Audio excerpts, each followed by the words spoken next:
6月酷暑，这天气容易让人火气旺盛。河边柳树下，宁宇将双脚泡在冰凉的水中，但还是解决不了身上的燥热。水中倒映出一张五官狰狞的脸，双眸早已不像5年前那般清澈。今年是嫁到这里的第5年，也是离开家的第5年。尽管孩子4岁，我还是不能接受。我一个富家千金，若不是庶妹的诡计，现在的我就是上林县县令儿媳陈家少夫人，穿金戴银，下人前呼后拥，哪会像如今这般落魄，住土坯房，吃饭有上顿没下顿，一年吃不上几顿肉。5年来没有新衣裳新首饰，连胭脂水粉都不曾有，穿的还是当初从家中带来的旧衣裳，用的也是失去光泽的头面，谁还能比我惨？宁宇不耐烦地看了一眼跌跌撞撞朝这边来的小身影。最美好的年华嫁给一个没用的穷鬼，生了2个没用的儿女，真让人烦呐。若是嫁给心上人，门当户对，阖家欢乐，丈夫亲爱自己，儿子舞文弄墨，女儿弹琴作画，这光是想想就觉得很美好。可都是因为他们啊，一切毁了。也因为那个穷鬼，自己成了一个疯婆娘，还不跑快点，要饿死老娘吗？看到那突然摔了一跤的身影，他不仅没有心疼，反而更加生气。你是瞎了吗？走路都能摔，赶紧爬起来，慢吞吞的要你有什么用？小身影颤巍巍的爬起来，一瘸一拐跑过来。娘，吃的。和你穷鬼爹一样没用。肯定是自己慢了，娘才会这么凶。呸呸呸！难吃死了。好疼，不能浪费，这是爹换来的，娘不吃，可以留给我跟爹还有哥哥吃。哭哭哭，就知道哭，烦人精！你回去告诉你那废物爹，我饿得浑身无力，很不舒服，让他把家里那只母鸡炖了。娘，不能吃，爹说那只鸡是用来下鸡蛋的，吃了的话，咱们家就没有鸡蛋吃了。啰嗦，让你去就去，都让你别哭了，耳聋了是不是？你再哭，我就把你丢进河里淹死算了。你就跟你穷鬼爹一样，你们怎么不去死呢？你们死了，我就不用再待在这里。凭我的美貌，有的是有钱少爷青睐，你爹算个什么东西？都说别哭了。好疼，娘不要掐了。滚去让你爹杀鸡。嘿，废物！蛇，丫丫，丫丫，头好痛。这是宁宇恢复意识后的第一感觉，不仅是脑袋，身体也疼得厉害，一动就难受，像是有什么强行撕扯意识。娘，你不要动，爹再帮你把衣服穿上。别吵，我好难受，别动我。真是的，谁放电视这么大声啊？车祸而已，怎么像灵魂肉体分离一样？娘，你刚才是不是说话了？烦死了！被吵得不耐烦的宁宇睁开眼，他想看是谁这么吵，却对上一双深邃的黑眸，目光下移，剑眉如漆，鼻梁高挺，薄唇性感，脸庞棱角分明。话说这医院的医生也太倔了吧，就是这皮肤有黑了点儿。宁宇忍不住舔了舔干裂的嘴唇。爹娘，这是怎么了？小女娃疑惑的声音清晰地传入宁宇耳中。爹娘，似乎有什么不对。宁宇侧目，男人身材强壮，面若冷霜，女娃娇小，肩上垂着麻花辫，这一大一小穿的都是带补丁的麻衣。古代装扮，农民。宁宇脸色一变，目光粗略扫了一眼周围，窄小的土坯房，墙壁凹凸不平，墙角有蜘蛛网，老鼠肆无忌惮地从房梁上窜过。不对，这不是医院，这是哪儿啊？娘，你在看什么？宁宇有点懵，太阳穴猛然一痛，不属于自己的记忆强行钻入脑中，本就头痛的他承受不住这剧痛，侧身蜷缩成团，双手拼命拍打脑袋。什么鬼？为什么这么痛？宁宇疼得双目赤红，泪流满面。爹怎么办？娘看起来很难受。你在这陪你娘，我去找你齐伯伯过来看看。好，娘，这到底是怎么了？宁宇不语，开始捋不属于自己的记忆。宁宇开始捋不属于自己的记忆。这身子的主人和他同名，也叫宁宇，20岁，上林县商贾宁家嫡女。5年前嫁农户为妻，原主亲娘在原主7岁时患病去世，亲爹守丧1年后引了个小妾进门，后娘还带着一个比原主小1岁的拖油瓶女儿，美名其曰为了更好地照顾原主姐弟。原主心善，待他们娘俩很好，可他们却在他15岁及笄那天对他下手。宁宇揉了揉酸涩的眼睛，将脸埋入肘弯，内心苦不堪言。前世的我不为生活艰难，20出头便成为医学界佼佼者，还获得批许亲自研究属于自己的医学空间。苦尽甘来，老天爷却让我在去研究所的路上发生车祸，双眼一闭一睁，给了这一世命。我很感激老天爷赏了我这条命，可为何要让我摊上这具身体啊？生了2娃，疯婆娘，日子特穷，这是对我好，还是变相的折磨我啊？宁宇内心哀怨许久，唉，接受不了也得接受，命还在，还是要活下去的。娘，你还疼吗？都怪丫丫，是丫丫不好，是丫丫没有照顾好娘。宁宇侧手，看到丫丫脸上还未消退的巴掌印和膝盖的伤，又气又心疼。这么乖巧可爱的孩子，原主可真是没有心。可宁宇微微皱眉，嗓子火辣辣的，咽口水都难受，真是作孽。那丫丫给你倒水。就在这时，宁宇感觉右手传来莫名灼烧感，低头一看，一圈白光萦绕在他细嫩的手腕。异空间，我知道这个东西，毕竟自己前世也研究了一个，只不过还没有正式启用。异空间是滴血才能认主的，不管是什么类型的，他毫不犹豫将手腕对着床沿凸起的木刺按下去，一滴血珠冒出，瞬间消失。一眨眼，眼前场景开始变换。正当他要进去看个究竟时，丫丫回来了，他连忙退出。娘，喝水。丫丫小心翼翼地捧起有缺口的破碗，宁宇看了一眼，有些窃喜。这世的容貌比前世还惊艳，标准的3庭5眼，但额头肿起的大包和小伤疤碍眼。谢谢丫丫。娘别打，丫丫只是手滑，对不起娘。娘怎么不发脾气了？怎么不责骂我了？一碗清水下肚，宁宇感觉自己缓过来不少，但还是渴。还能再要一碗吗？啊，好。娘说话好温柔，真乖。这孩子瘦骨嶙峋，脸蛋都不好捏，以后得好好养养，不用亲身经历生育之痛就有了俩孩子。仔细一想，我重活一世也不亏。我娘不会这么温柔的摸我，这是不是娘？会不会是别人说的水鬼？这孩子干嘛要这样盯着自己？怪触人的。接触到他的目光，丫丫捧着碗仓皇离开内屋。我有这么可怕吗？唉。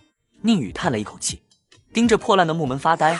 原主吉基那天被树妹骗到郊外破屋，强行为了要丢进屋里，当时屋里还有一个神志不清的男人。等原主醒来，屋外有很多人在说话。失真后，原主想不开要撞主，被一个男人拦下。那男人还说会对原主负责到底，此后不管愿不愿意，她都成了男人的媳妇。男人叫周胜瑞，大河村农户，长得俊，牛高马大，性子好，懂打猎，吃苦耐劳。最大的缺点就是穷，穷得揭不开锅。这一次意外，原主有了孩子，双生子，乳名仔仔和丫丫。各种打击之后，原主性情大变，5年来不仅折腾丈夫，还折腾亲生儿女。在外人眼里，虎毒还不食子呢。而原主对2个孩子没有一丝关怀，非打即骂，将内心对他人的怨恨牵连到无辜的丈夫和孩子身上。偏偏黑化后的她还是一个欺软怕硬的，每次自己惹事，就会将2个孩子和丈夫推出去承受，自己一不做二不休，躲在屋里呼呼大睡，又疯又怂。唉，也不怪刚才丫丫会露出那样的神情，这都是原主的锅啊！就算不是心爱之人的孩子，也是自己怀胎10月辛苦生的呀，怎就这么狠心呢？不过我既然用了你的身体，就会好好照顾孩子和这个家，弥补你犯下的错。耳边传来脚步声，宁宇以为是丫丫端水回来，抬眸看到走进内屋的却是周胜瑞。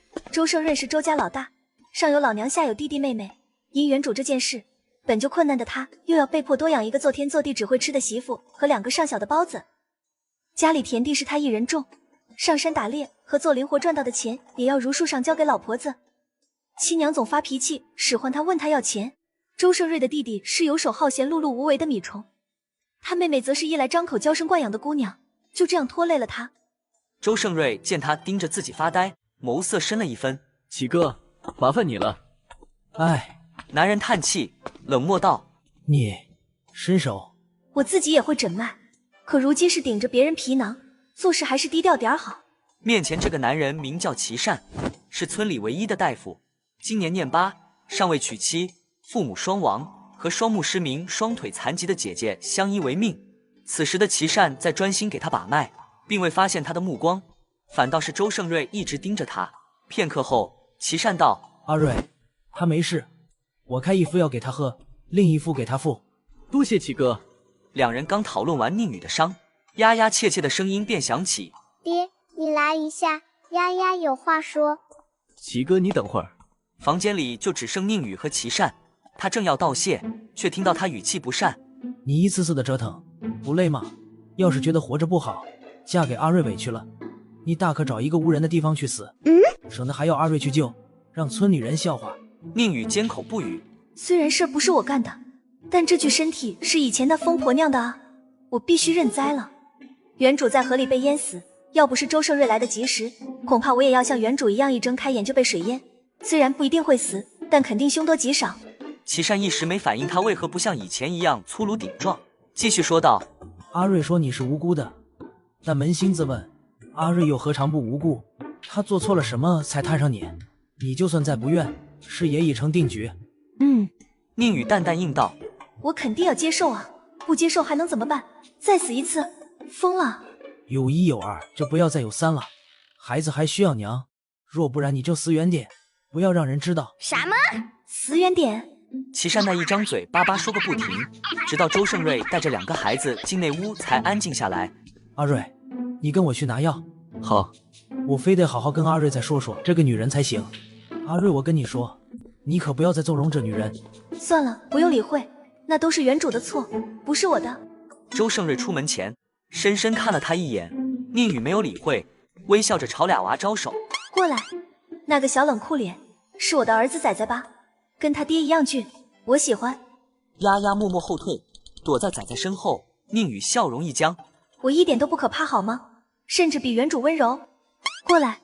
仔仔抿嘴，不情不愿地牵着妹妹走过来。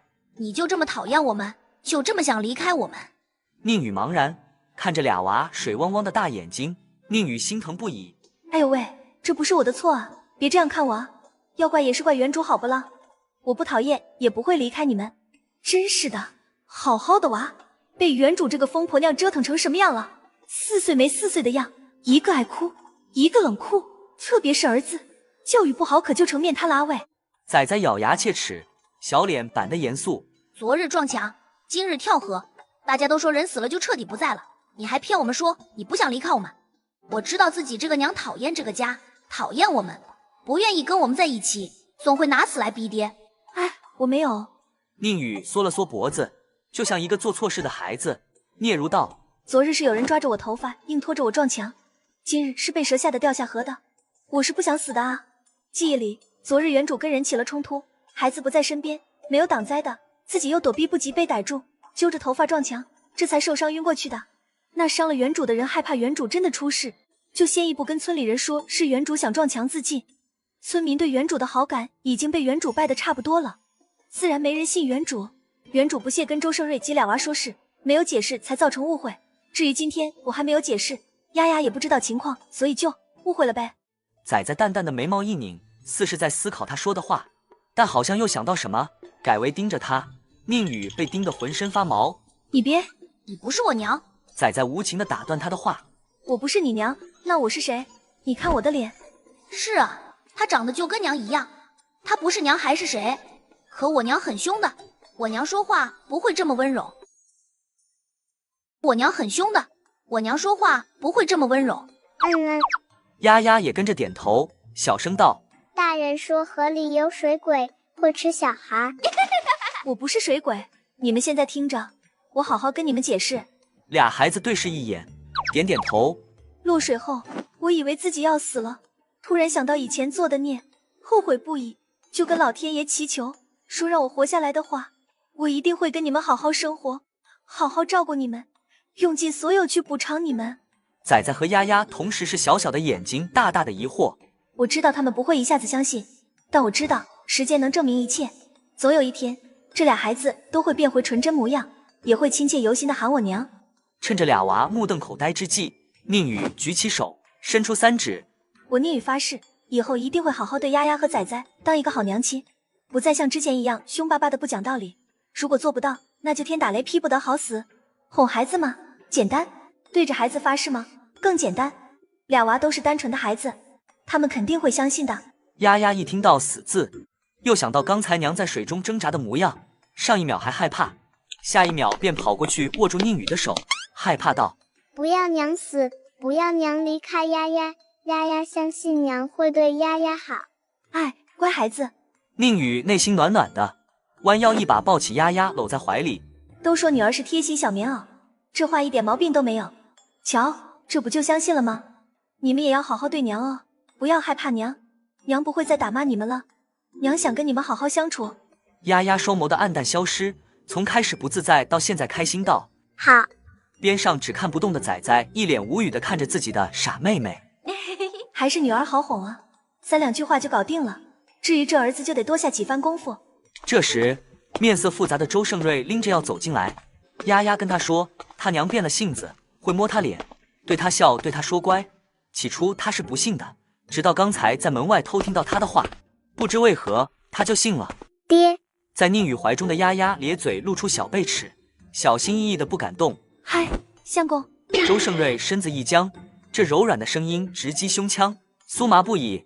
5年了，他都是喊我穷鬼废物，这还是第一次听他这么喊自己。要不是他那张脸，他还以为他媳妇被人换了。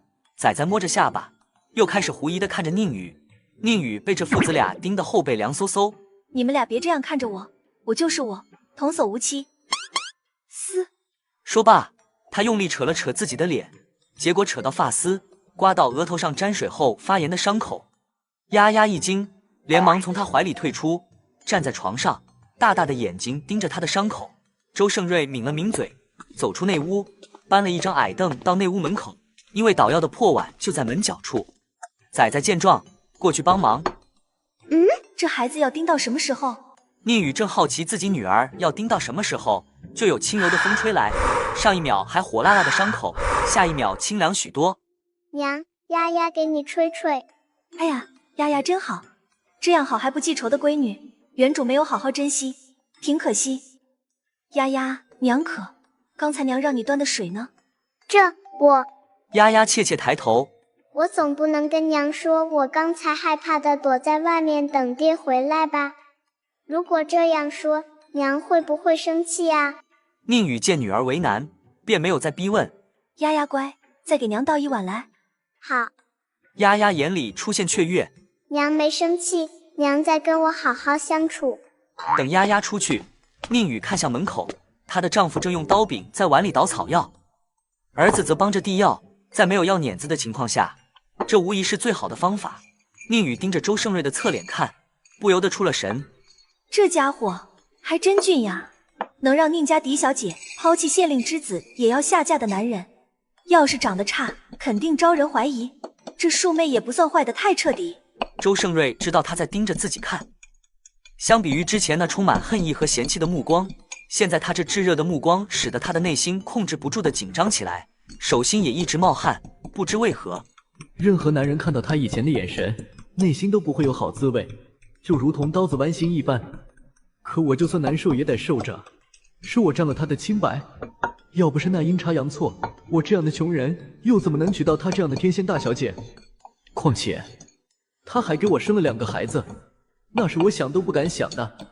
当初虽是意外，但我也对她承诺过，会负责到底，会对她好，哪怕她心里再怨，再怎么折腾我，我都没有怨言，有也只会是无力感。爹，周胜瑞回神，扭头看自己儿子，你留神了，药都要被你锤烂了。仔仔没好气道，他还是第一次见他爹这样。周胜瑞闻言低头一看，果然碗里的草药都被他捣烂出水了。他下意识逆眸，另一边宁宇也正好抬眸，特别巧合的和他的目光对上，他露出甜甜的笑容，并未移开视线。这一笑让周胜瑞脸上一阵燥热，慌忙避开他的目光。宁宇笑容僵硬，非常郁闷。他这是啥反应？嫌弃我笑起来难不成很难看？丫丫，娘笑起来很丑吗？娘亲笑起来最好看了，像仙女儿一样。我喜欢不凶我，会摸我脸蛋，会抱着我，说话也好听的娘亲。你这丫头，嘴巴真甜，真是爱死这个女儿了。说话好听，小脸瘦却可爱。听到娘俩对话的周胜瑞和仔仔，丫丫心思浅，能接受这转变大的我，可他们父子俩不行啊，一下子还接受不了。大哥，外面响起一道黄鹂叫般动听的女声。周胜瑞看了一眼外面，并没有立刻起身，而是把药弄好，放到他旁边。宁宇看看药，又看看他，眨眨眼。不是应该帮我敷药吗？这里镜子都没有，我自己怎么敷？然而周胜瑞看不懂现在的宁宇是什么意思，转而一脸委屈地转身出去。啊，什么鬼？这家伙怎么走了？还有那一脸的委屈，我啥也没做，啥也没说好吗？他这是什么小情绪啊？莫名其妙。是止血消肿的草药。丫丫，你爹怎么都不帮我敷药就出去了？丫丫将右手食指放进嘴里，小脸忧愁，一时之间不知怎么回答宁宇的话。手指这么脏，怎么可以往嘴里放呢？没洗干净的手很多细菌，这样不好。什么叫做细菌？不管了，娘说这样不好，那就不能这样做。我是个听娘话的乖宝宝，不能惹娘不高兴。好，丫丫听话，以后再也不咬手指。这才是娘的乖宝吗？丫丫，你爹怎么都不帮我敷药就出去了？丫丫不知道答案，便看向自己哥哥。不是娘你自己说，如果你盯着爹眨眼，那就是让他出去，不要留在这里的意思吗？宁宇语塞，连忙翻看原主的记忆，好像是有这么一回事，怪不得刚才周胜瑞会委屈巴巴地走出去。此时外面再次响起那动听的女声。谢谢大哥，我就先走了。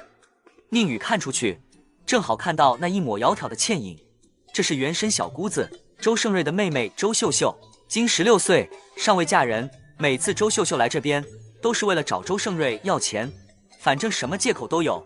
哎，周胜瑞自己都没钱，还要养这么一大家子，真是怪辛苦的。相公啊，你进来。怎么了？宁宇扫了四周一眼。你帮我敷药呀，这里没有镜子，我都看不到伤口。你不是不喜欢我碰你吗？要不是原主，我也不会被呛。那是之前，以后你想碰都可以碰，不用看我眼神行事。以后想碰就能碰，是不是包括？我总不能让丫丫再端一碗水来，自个儿对着水敷药吧。此时的宁宇只想快点敷药，想着这么好的一张脸不能留下瑕疵，压根就没想到他会因为他一句话而有邪恶的想法。别磨蹭呀，等下就该留疤了。仔仔，你去找个布条，你躺下。哎，好咧。宁宇欣然躺下，眨巴着明亮的眸子看他。周胜瑞特意避开他的目光，按那躁动的心，用手指刮起碗里的药草，敷在他额头伤处。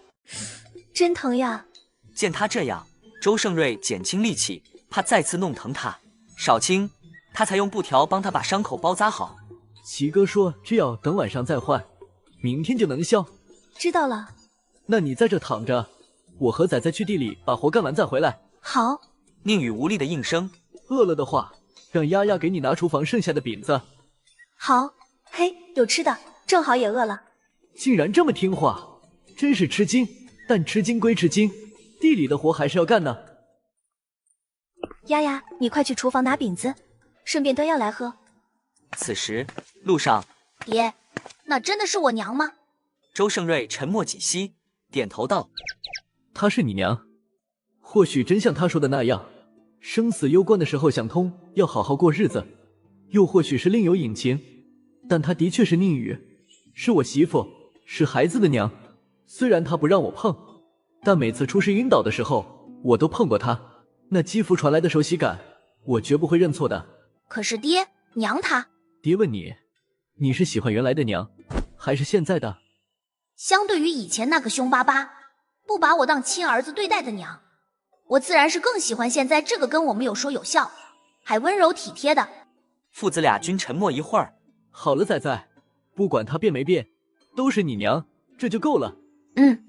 宁宇这边，且不说这卖相，光是这硬邦邦的手感，我都怕把牙齿给崩了。虽说我前世就不是什么矫情的大小姐，但在孤儿院至少能正常吃到米和菜啊，就连饼都是面团捏的，哪里吃过这样黑中带绿还硬邦邦的啊？丫丫，咱家就没有别的吃的？这个饼我真的不敢咬啊，连指甲盖都抠不进去。丫丫，咱家就没有别的吃的？没有了。好吧。宁宇无力道。丫丫在一旁默默看了他几眼。娘，你等一下。等待总是无聊的。宁宇下床走出内屋，外屋也是坑坑洼洼的泥地，墙壁有洞，正中间是一张缺角的方形矮桌，4张破旧矮凳和1张高长凳，除此之外就只剩一个稻草堆。哎，真的好简陋，如果遇到暴风雨，只怕会塌吧。屋外是一个大院子，有篱笆围着，厨房在右边，茅厕在左边。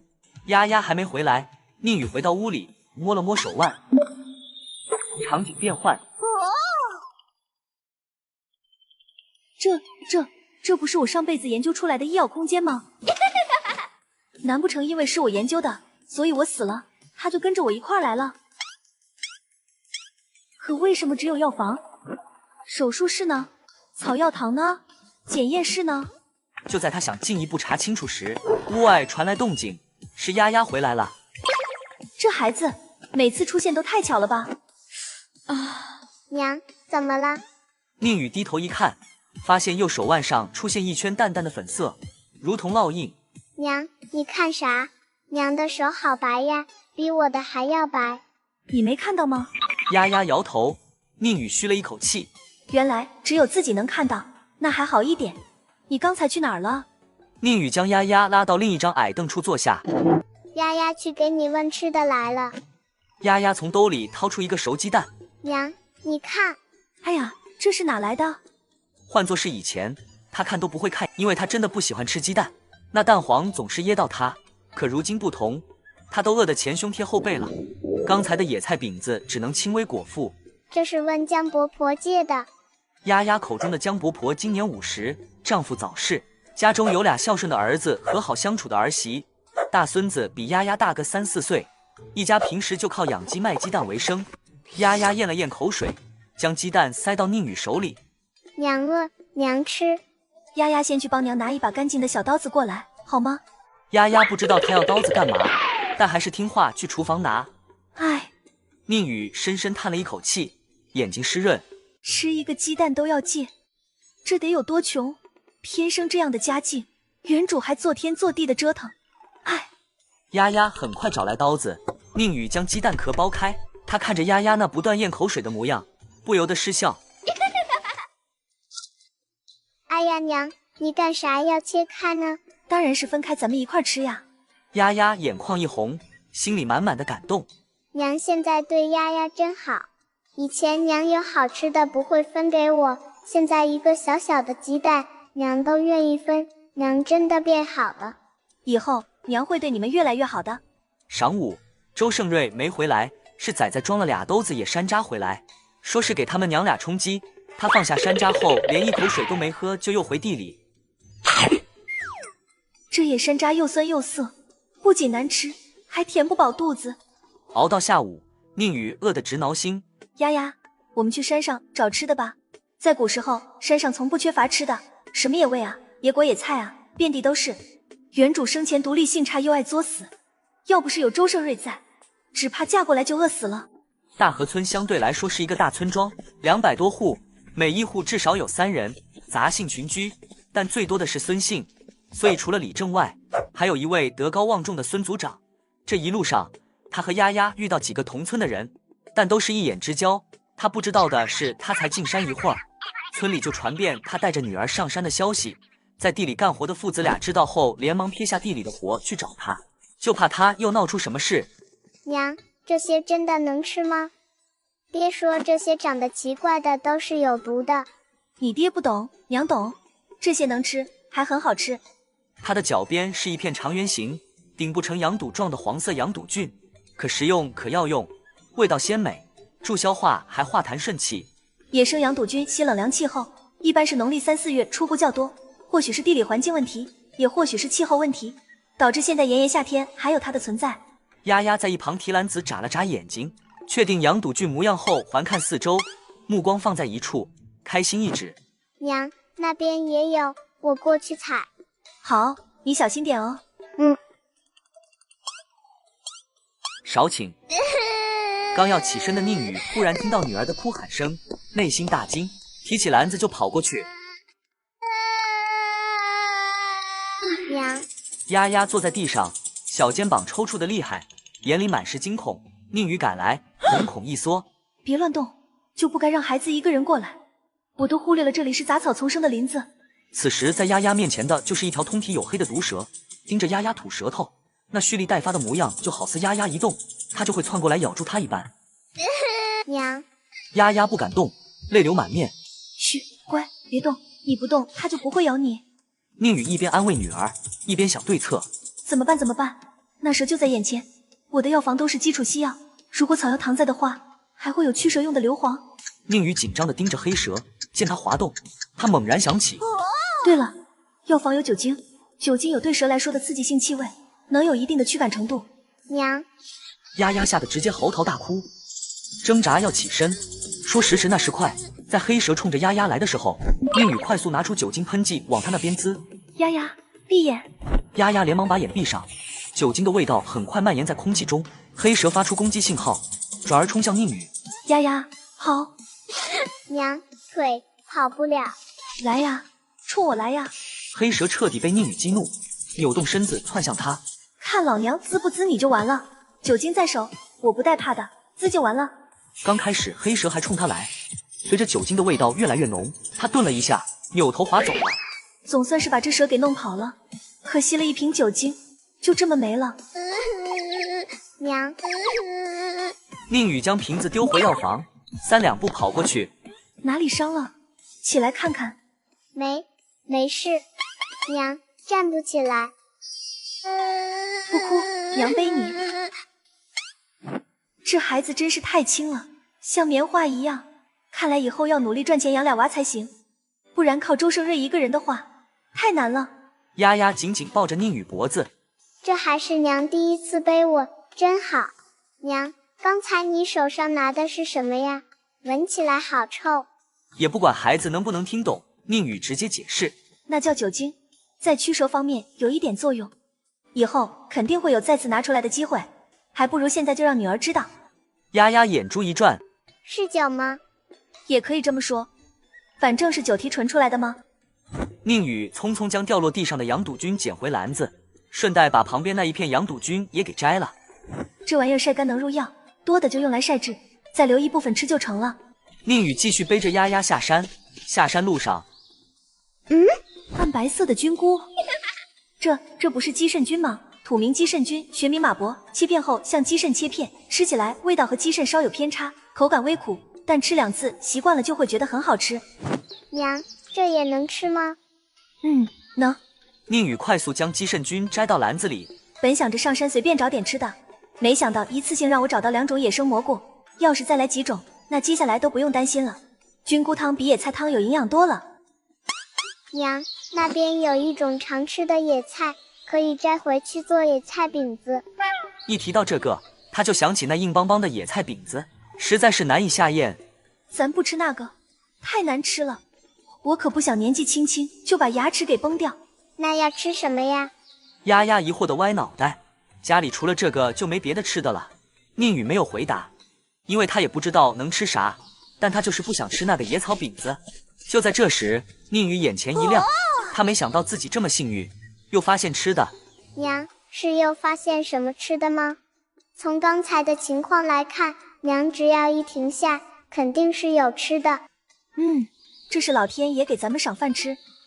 先是羊肚菌，再是鸡肾菌，现在更是让我找到了替代野菜饼子的主食。见到土下的那一抹蛋黄，他知道自己没判断错误。四周只有这里有，估计就是整座山里唯一的野生土豆了。那就全挖回去，再挑些出来，催芽拿地里种，充当主食。来丫丫，帮娘把这些全挖出来。娘，这又是啥？丫丫一脸好奇宝宝模样。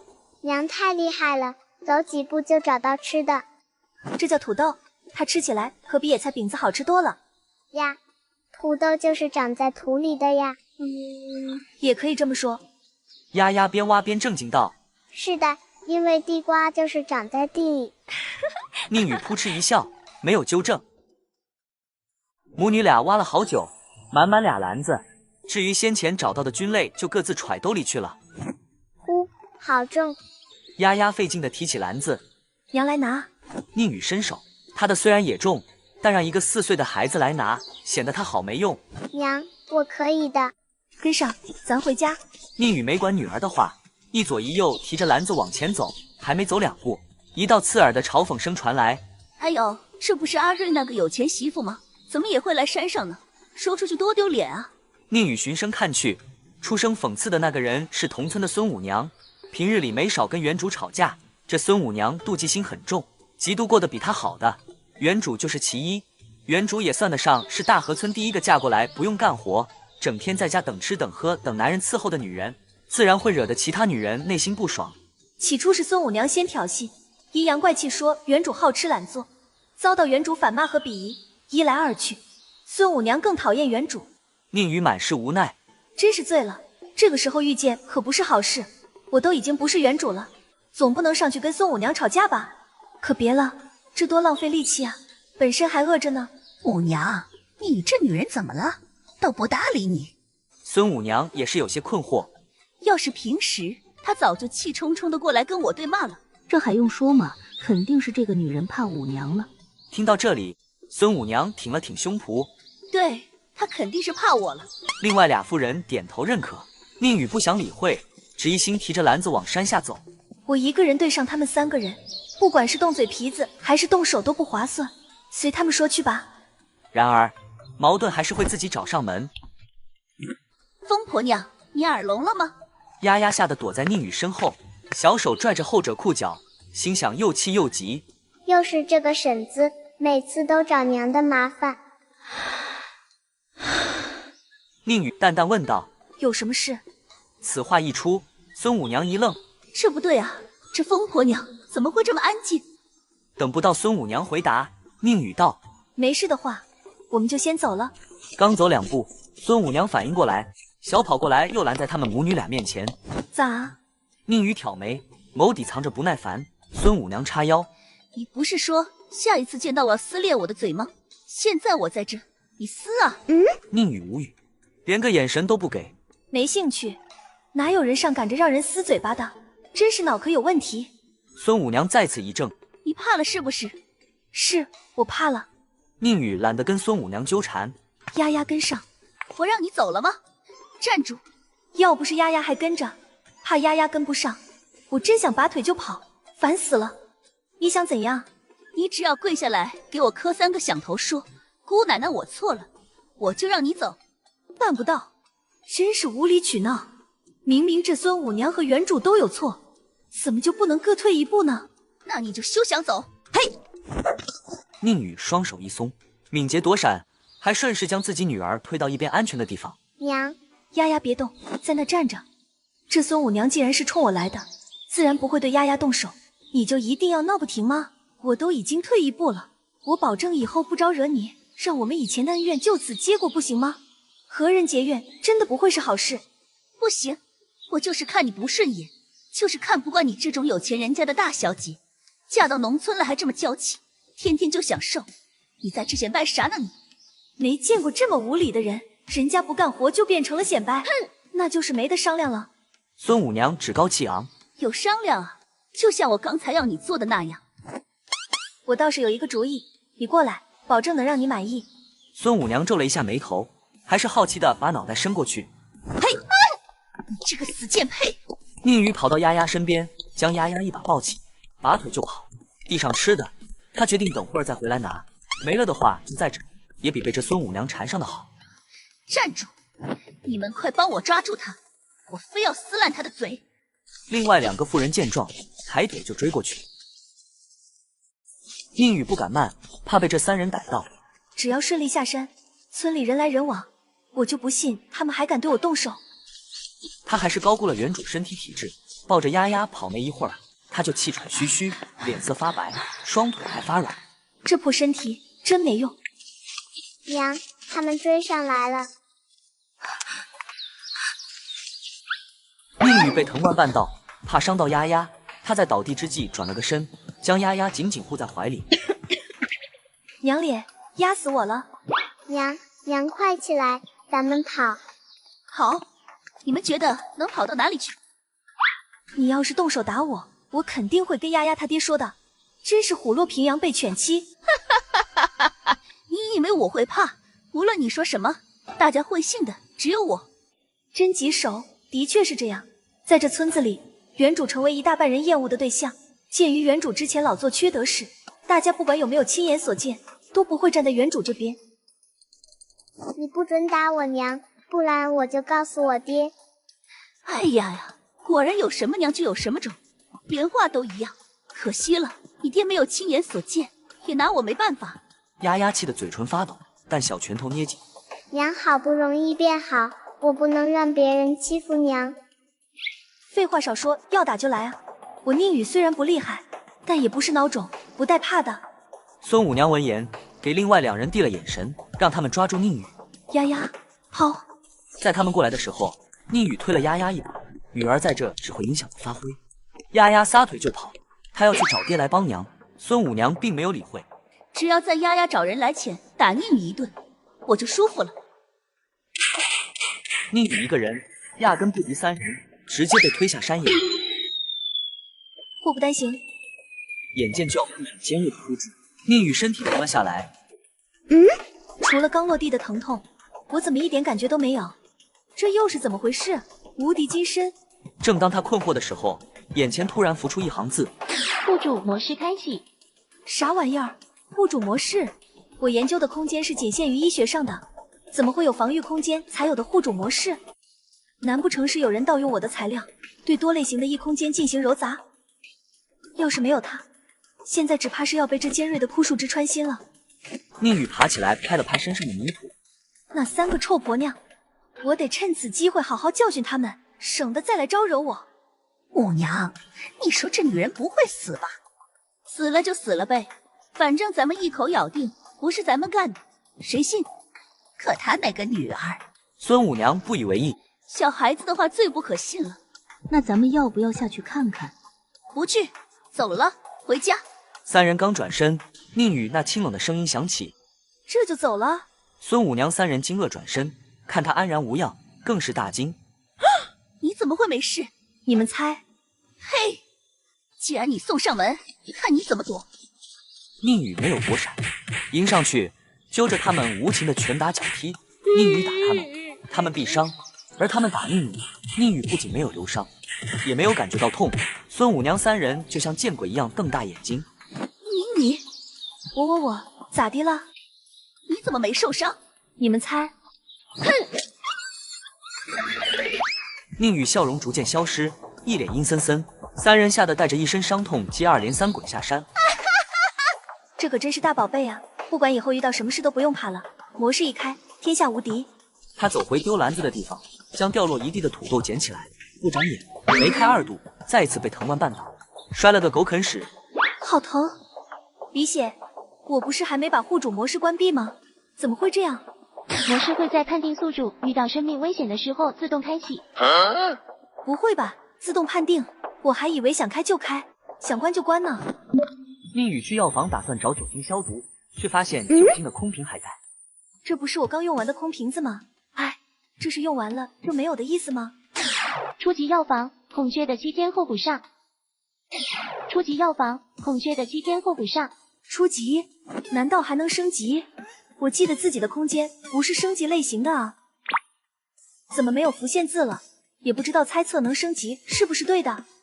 不管了，没有酒精，就只能用双氧水，再疼也得忍着。在他一阵接一阵的抽泣下，他可算是用双氧水把胳膊的伤口处理干净，只缺纱布一贴，完事。 好了，可以回家了。宁宇提着篮子一瘸一拐走了几步，又听到好几个脚步声。不会吧，又来？娘，丫丫的声音，应该是丫丫带人来了。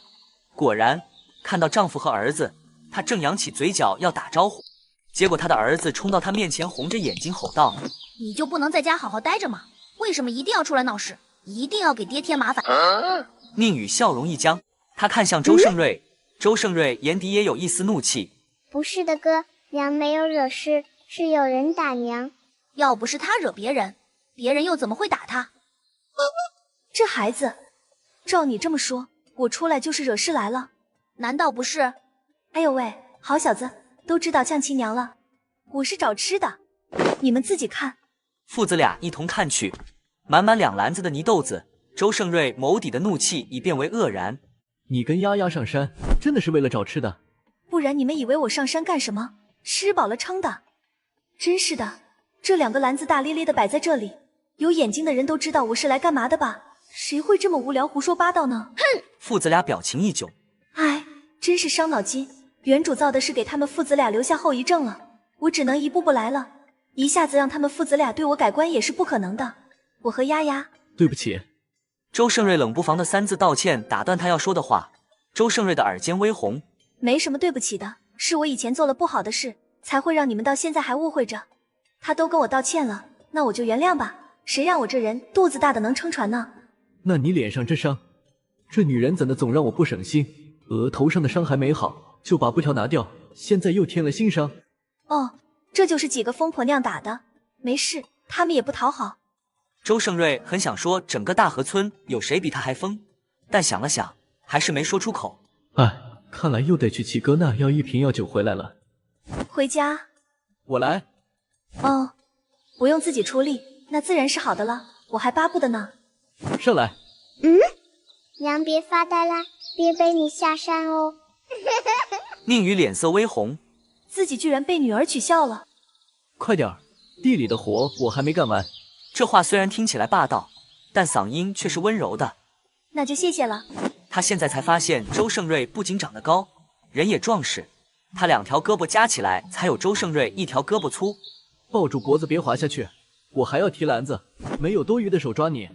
此交代刚说完，周胜瑞就顿感呼吸一滞，心砰砰直跳。不知为何，他现在感觉心里痒痒的，说不出来具体是什么。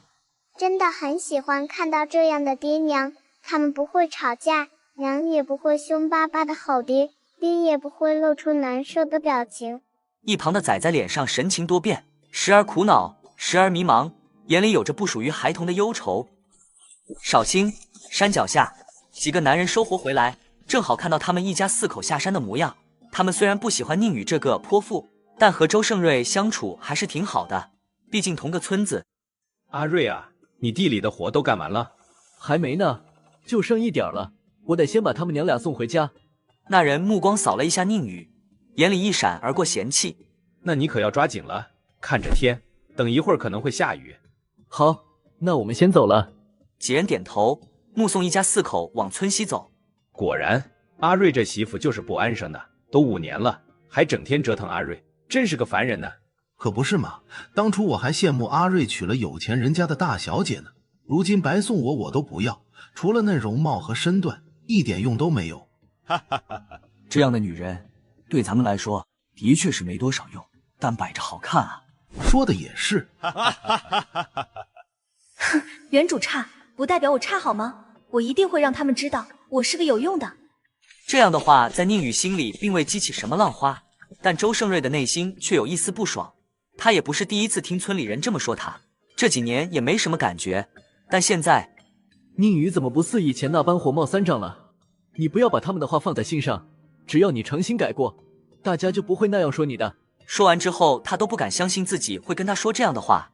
放心了，嘴巴长在他们那里，他们爱怎么说就怎么说，我才不会理会。周胜瑞内心暗喜，他以为他是因为听他的话才会说出这几句话。周胜瑞父子俩送他们娘俩回到家里，便又匆匆赶去地里。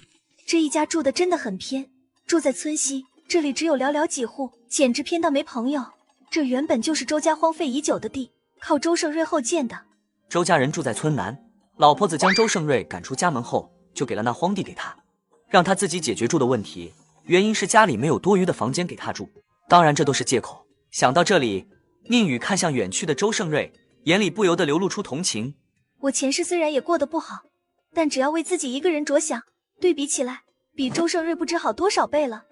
宁宇回到屋子，坐在凳子上唉声叹气。好饿啊，但是又不能先做饭吃，丈夫儿子还在地里忙活呢。干坐着也不是办法，他将土豆从篮子里捡出来，放到屋里地上。丫丫，帮娘把这个提到厨房，娘等会儿就去处理。好。丫丫乖巧地接过篮子，等女儿出去后，她快速回到床上，从药房里找出消肿止痛钉来揉搓崴到的脚。嘿，还是西药好用，虽然臭，但比总是敷着草药要方便。娘，好了，还有什么要丫丫做的吗？宁宇赶忙将止痛钉放回药房。哦，有，你帮娘再去借3个生鸡蛋来，就跟你江伯婆说，等过些天娘再还给她。好，我这些天把羊肚菌晒制出来，到时候就能去镇上卖了换钱。宁宇反复揉了2下脚踝，开始挑土豆。虽说没有实践过，但我也是看过科普视频的。土豆很容易种活，将看起来较好的土豆拿来吃，长相不太好、凹坑较多的拿来种。要让土豆快速自然发芽，就得放置到阴凉潮湿的地方，屋里角落就行。娘，我回来了，伯婆还多借了1个给咱们。宁宇来到厨房，泥墙，屋顶是稻草。调味料呢？就这，除了那一丁点油脂包着的盐巴，剩下的就是挂墙上那一块用的发黑的猪板油。除了这些，还有篮子里蔫巴的野菜，这些就是除原主以外，周胜瑞和俩孩子吃的东西。至于原主平日里都是靠他用东西换别人家刚出锅的饭菜给他吃。这周胜瑞真的是养了一个祖宗啊！家里没有井，这大水缸的水都是去村里那口大井挑来的。当然这活是周胜瑞干的，原主身娇体弱可干不动。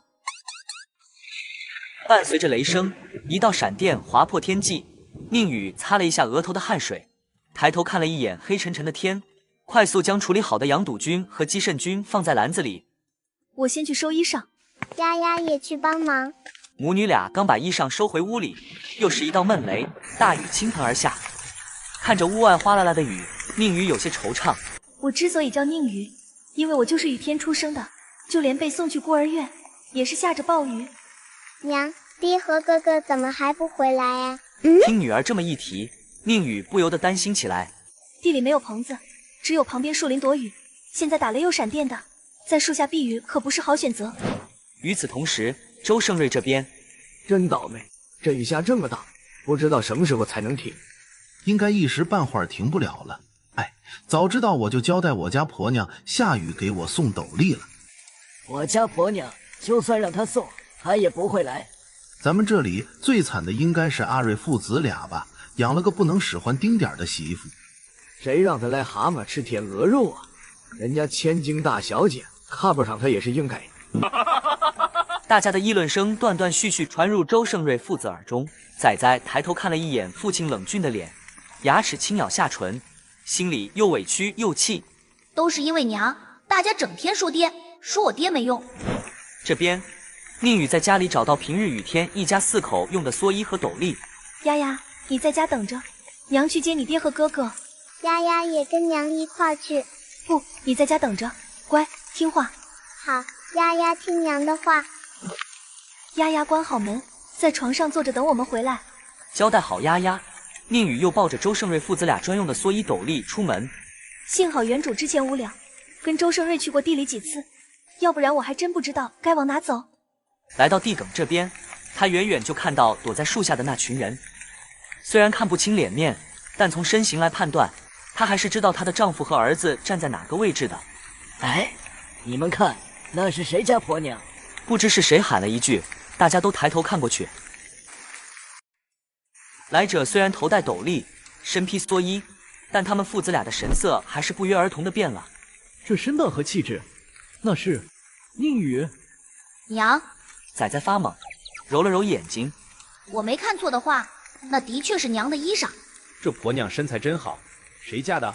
但人群没人回答，大家都紧盯前方。在这大雨天，能过来送蓑衣斗笠的，绝是好媳妇啊！没有人回答，反倒是让大家很奇怪。另一边，宁宇小心翼翼地走过地埂。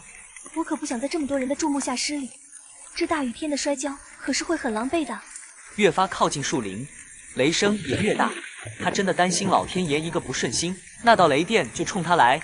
走过地埂，面前就是稍宽一点的路，他立马转成小跑。那群人还在那里猜这究竟是谁，他的小脸就暴露在大家眼前。阿瑞媳妇。众人无不震惊，而周胜瑞父子俩的震惊也不比外人少。哎，这雨可真大！宁宇跳进林子里，抬了抬斗笠，看了一眼大家，微笑着点头打招呼。不会吧？该不会是出现幻觉了吧？这真的是阿瑞媳妇儿？阿瑞媳妇儿笑得这么和善，是真的吗？比起震惊，大家现在是惊疑。宁宇没有理会那审视的目光，径直朝周胜瑞父子俩走去。明知会下雨，还不带斗笠蓑衣，要是淋了雨着凉怎么办？听到他的抱怨，周胜瑞呆若木鸡，而仔仔愣愣的不吱声。这个娘完全出乎他的意料了。给，穿上戴好，咱们就回家。你怎么回来？周胜瑞眼里带着诧异，目光移到他的脚上。你的脚？我的脚没事了，现在来接你们回家。宁宇一边说一边帮仔仔绑好蓑衣，戴好斗笠，趁机还掐了掐他的小脸，小声道：以后不要在林子里避雨，会被雷劈的。仔仔吃痛，瞪了宁宇一眼，但一想到他刚才温柔地帮他穿蓑衣，他又不免的红脸。就这样，一家三口消失在大雨中。天啊，地啊，老天爷啊！留下的那群人盯着宁宇的背影发出惊叹。大家都见过宁宇，整个村子最好看的女人就是她，这都不用去比较。刚才那个就是恶婆娘宁宇，完全变了一个人，温柔的都能掐出水了。一声雷，外加一道闪电，直接劈向树林，把躲雨的众人吓得慌忙散开。眼见一棵树被雷劈焦，大家不敢再蹲下去，在大雨中奔跑。宁宇和周胜瑞父子俩不紧不慢地走，从地里回到村子。古时候的蓑衣还真是不比雨衣差，肩膀上真是一点被雨水淋湿的痕迹都没有。你先跟仔仔回家，我去一趟齐哥那边。哦，好。宁宇没有问这么多，他这么大一个人了，问多没意思。丫丫屈膝抱着膝盖坐在床上，小脸五官担忧成一团。娘怎么还没有回来啊？雨好大哦，风也好大，我好害怕。又是一道刺耳的打雷声响起，丫丫被吓了一大跳。在她快哭出来的时候，外面除了雨声，还有窸窣声。是娘吗？是娘回来了吗？丫丫不穿鞋就跑去开门，果然看到宁宇和仔仔。娘。宁宇心一颤，弯腰将丫丫轻轻抱起。怎么哭了？发生什么事了？娘，好怕，丫丫好害怕。乖，不哭了，娘这不是回来了吗？乖。唉，放一个才4岁大的小姑娘一个人在家，外面还狂风暴雨，丫丫害怕也是正常。丫丫趴在宁宇肩膀，放肆的嚎啕，似是要将之前的委屈也都哭完出来一样。乖乖。仔仔看到这一幕，眼里带着羡慕和挣扎。他从来就没有被娘这么对待，直到丫丫不哭，宁宇才将丫丫放下。都不穿鞋，着凉怎么办？丫丫低下头，一副做错事的模样。宁宇用袖子擦了擦丫丫的脚板，又取过鞋子给娃娃穿上。做完这个，他又按照原主的记忆，在屋里翻了一会儿，翻出一套仔仔的衣裳。来到感伤的仔仔面前，宁宇一把将他抱起来放到凳子上，自己则蹲下来。干嘛？仔仔奶声奶气地问道，脸上虽是抗拒，但眼里却是明显的激动。给你换衣裳，你的衣裳都湿了。然而仔仔却扭动身子，表现出抗拒。别动，不然我就生气了。仔仔委屈地咬了咬嘴唇，眼里泪光盈盈。我还没生气呢，这小子咋就这副表情？唉，这孩子咋就不能像丫丫一样乖乖的呢？穿好了。仔仔抿嘴，扭开头不理他。说好的不会凶我和妹妹呢，哼，就不该相信他。好了，娘没有生气，也没有凶你，你要乖乖听话。不要，凭啥要听他的？他这么多年对自己和爹都不好，也就丫丫没心没肺的。仔仔，你和丫丫都是娘的孩子，娘保证以后会对你们很好，但你们要听娘的话，好吗？这下仔仔不说话了。要不娘跟你约法3章。娘对你好，你听娘的，娘哪天对你不好，你怎么对娘都可以。好，那咱们来拉钩。我才不要，这是小姑娘才做的，我是男子汉。好好好，你是男子汉，你陪丫丫在屋里，娘去烧水做饭。你会做饭吗？仔仔一脸的怀疑。爹说过，娘嫁给他就没进过厨房，你等着看就是了。小孩子的脸蛋果然好捏。外面的雨稍微小了一点，宁宇带着斗笠快步跑到厨房这边，开始着手今晚的晚饭。饿了大半天了，我还有精力撑到现在，不得不说我耐心够强。换做原主，只怕早就冲着周胜瑞骂爹骂娘，让他找吃的来了。少顷，周胜瑞回来看到厨房的炊烟，误以为是仔仔，便想着尽快把药酒拿到屋里给宁宇，然后再去和儿子一块做今晚的晚饭。回到屋里看到2个孩子，他愣了一下。仔仔在屋里，那厨房呢？是他？爹，你回来啦！丫丫别抱，爹身上都是湿的。我去给爹找干衣裳。你们娘呢？在厨房。娘说她去做吃的。爹，快把衣裳换下来，娘说容易着凉。丫丫乖，爹等会儿再换。你们在屋里乖乖的，爹去帮你们娘。俩娃一同点头。周胜瑞来到厨房，脚步一顿，这么多年了，我还是第一次在自家厨房闻到菜香。此时忙着炒鸡圣君的宁宇丝毫没有察觉身后来人，直到他的声音冷不丁响起：“这是什么？这是什么？”哎呦妈呀！你要吓死我是不是？幸好现在没有再放盐巴，不然这一倒就齁死人了。啊，我不是故意要吓你的。好了，你去盛水，然后端回去跟仔仔泡脚，驱寒气。我是来帮你的。哎呀，不用，炒菜这么简单，况且就这几样吃的，一个人都绰绰有余。真的不用吗？周胜瑞伸长脖子，好奇地看着锅中奇奇怪怪的东西。我说不用就不用，我又不是不会下厨。可你是富家大小姐，十指不沾阳春水的。当然，他并没有把心里话说出来。要帮我就赶紧端水去跟仔仔一块泡脚。你们都挨雨浇了，不驱寒不行。虽说是炎炎夏日，但还是注意点好，不然大夏天的感冒是真的难受。周胜瑞没有再说什么，而是听他的，默默去端烧水锅里的热水。温暖的热气迎面扑来，周胜瑞感觉内心有什么东西正在融化。看他认真炒菜的身影，他的唇角微微勾起。真好。随着雨慢慢变小，雨过天晴，雨后的傍晚异常好看，天边也出现一道罕见的彩虹。宁宇端着4个土豆出厨房的时候，正好就瞧见天边的美景，不由得驻足。本以为这一场雨之后会变得闷热，然而却不是，有的只是清凉。很久没有见过彩虹了，我都快不记得上次见到彩虹是什么时候。彩虹的出现寓意美好，是不是说明我在这边也能过得好？另一边，周胜瑞将洗脚水泼出外面，转身时正好看见端着东西的他望着天边发呆。雨后余晖洒在他的脸上，白嫩细腻上裹着一层淡淡的金黄，高贵清冷。而这女人是自己的媳妇，是自己孩子的亲娘。我何德何能娶了她当媳妇儿？她肯下嫁就已经是老天爷眷顾我了。尽管以前她使性子，但那都是心理巨大落差造成的。现在她想开了，我就能好好跟她过日子了。我一定要好好对待她，不能再让她受委屈，毕竟我不想她变回原来的那样啊。媳妇儿。周胜瑞声如蚊呐，就怕又吓到他。此时沉浸在彩虹里的宁宇却没听到，直到手心传来灼热感，他才惊回神。好烫！一只大手伸过来，将他手里的碗夺过来。在他还没有反应过来的时候，又一只大手伸开，抓起他的小手。宁宇瞪大眼睛看着他轻轻吹他的手，小脸很不争气的红了起来。这男人真俊，真温柔，这男人真的好。还疼吗？这只手也要吹？他这撒娇的模样，我从未见过。随着嘻嘻的笑声传来，宁宇看到站在门口偷看的俩孩子，红着脸缩回手。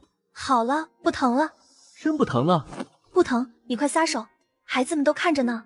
不放，你是我媳妇儿，又是他们娘，就让他们看呗。你流氓！宁宇嗔了一声，用力抽出自己的手，转身进屋。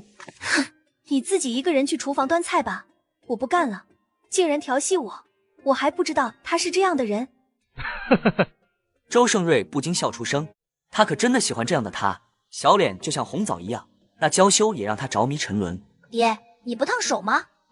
周胜瑞闻言才发现原来手掌烫得微红，多亏了一手的剪子，不然这手掌还真烫得像猴屁股一样。周胜瑞，我饿了，快点把饭菜端过来。这喊声和以往不同，没有命令和强硬，只有娇嗔。以往他听到心里总会有一丝不情愿，现在却巴不得他用这样软糯的声音让他做事。周胜瑞摸了一下鼻子，苦笑一番，真是疯了。屋里，宁宇坐在床上晃腿，脸上不见丝毫怒气。坐在他旁边的丫丫有样学样，双手撑在床上，跟着晃自己的2条小腿。周胜瑞一进屋就看到这一幕，差点移不开眼。对于一个大男人来说，什么最重要？钱？不。名利？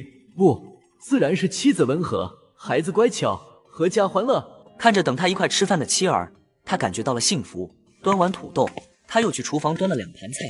就这么多了吗？对，就这些，这些都比他们以前吃的好了。虽然不知道这些都是什么菜，但很显然这些不够大家吃。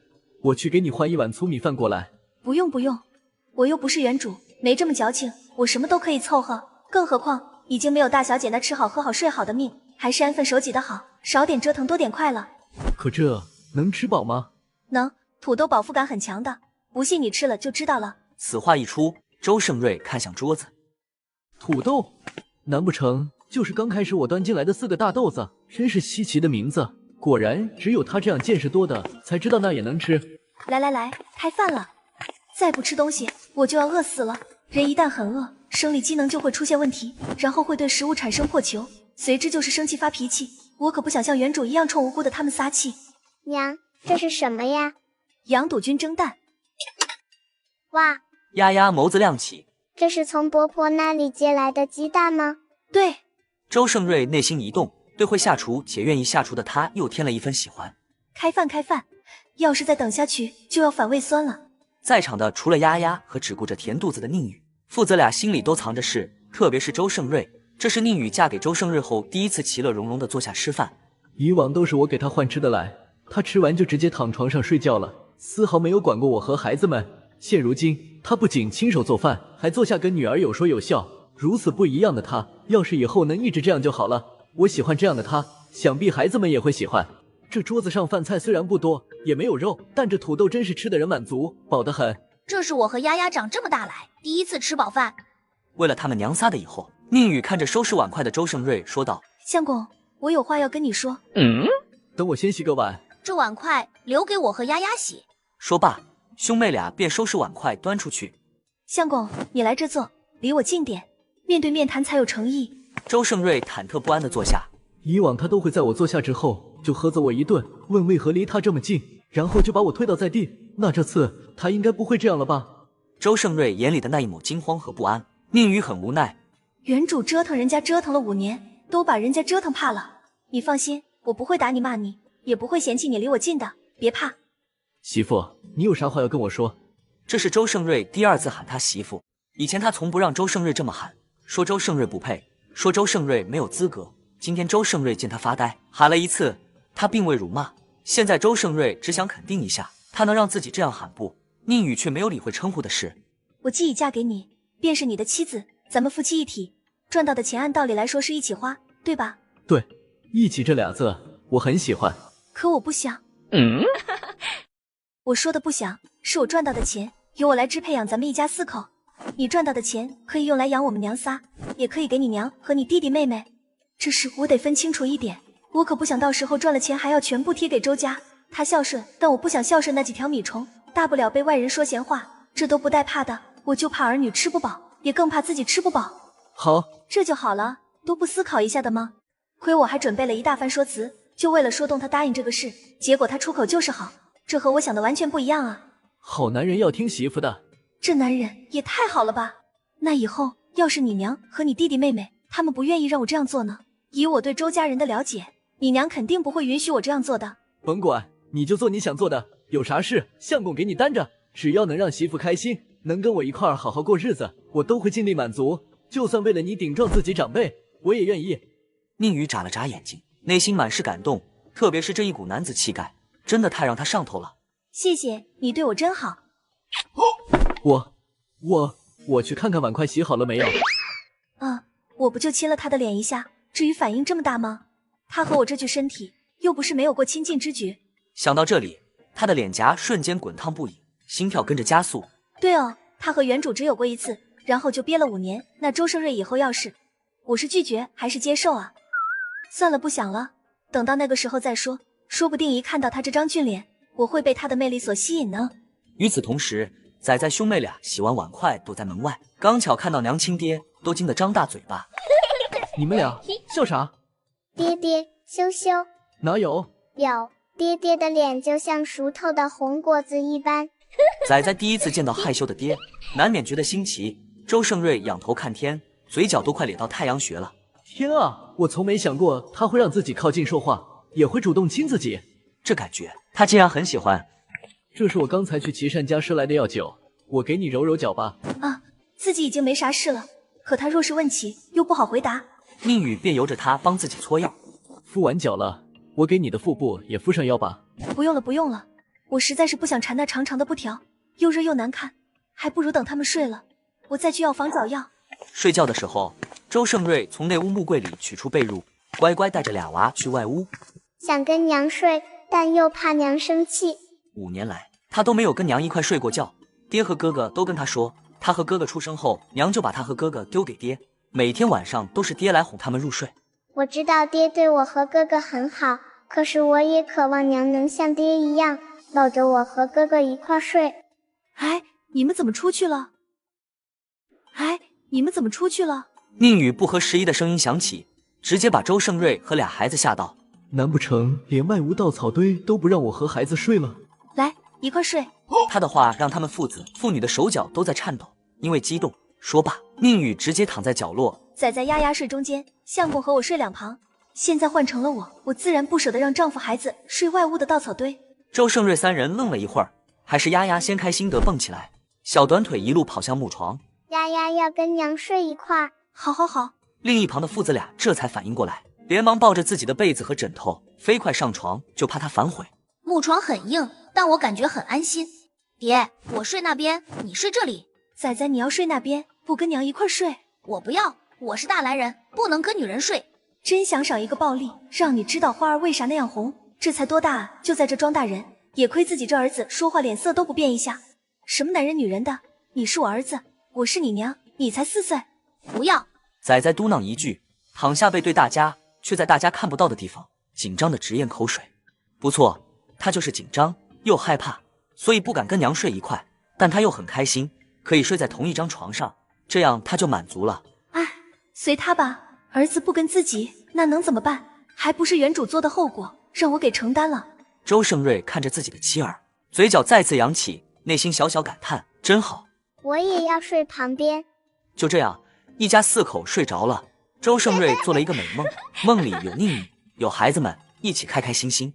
翌日天未亮，周胜瑞缓缓睁开眼。不行，我得起来做早饭，不能再躺下去了。可是看到家人幸福熟睡的样子，他决定懒床再睡会儿。半个时辰之后，啊，天色都大亮了，爹怎么都不喊我起床下地？现在是什么时候了？等他坐起来，却发现自己的妹妹一脸笑意地盯着爹娘看。仔仔无语的扶额，蹑手蹑脚下床穿鞋。兄妹俩一直放轻脚步，直到出到院子，离房间有10几步之后，俩娃才松了一口气。哥哥，爹娘这样真的很好哦。我长这么大还是第一次见爹搂着娘睡。你去洗脸，我先去做吃的。丫丫跟哥哥一块，丫丫也要帮忙。成。就这样，本该是懒床的兄妹俩变成了去做早饭的，而本该起床的周胜瑞却搂着娇妻酣睡到日上3竿。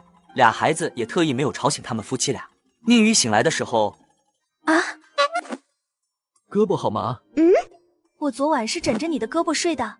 没事，我帮你按摩一下。俩孩子呢？仔仔、丫丫。爹娘，什么时候起来的？丫丫和仔仔对视一眼，很有默契的没有吱声。周胜瑞见状也没有说什么，感觉到胳膊没有这么麻，才下床穿鞋。你们也不喊我起来，应该饿了吧？我去给你们弄点吃的。爹，我和哥哥都弄好了，你和娘洗漱后就可以吃了。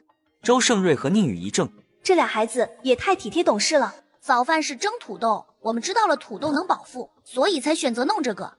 用过早饭后，周胜瑞照常带儿子下地，在家待着的宁宇和女儿一块处理羊肚菌，将它们放在簸箕上晾晒。昨日下雨，今天天气却格外好，太阳也大。若是新鲜的羊肚菌，在没有冰箱的环境下，保存时间短，只能晒干。娘，今天你怎么没戴那好看的珠花？丫丫好奇地歪头看宁宇那头秀发，不仅没有戴，而且连头发也很随意用发带竖起。突然就不喜欢戴了。哦，娘不戴更好看。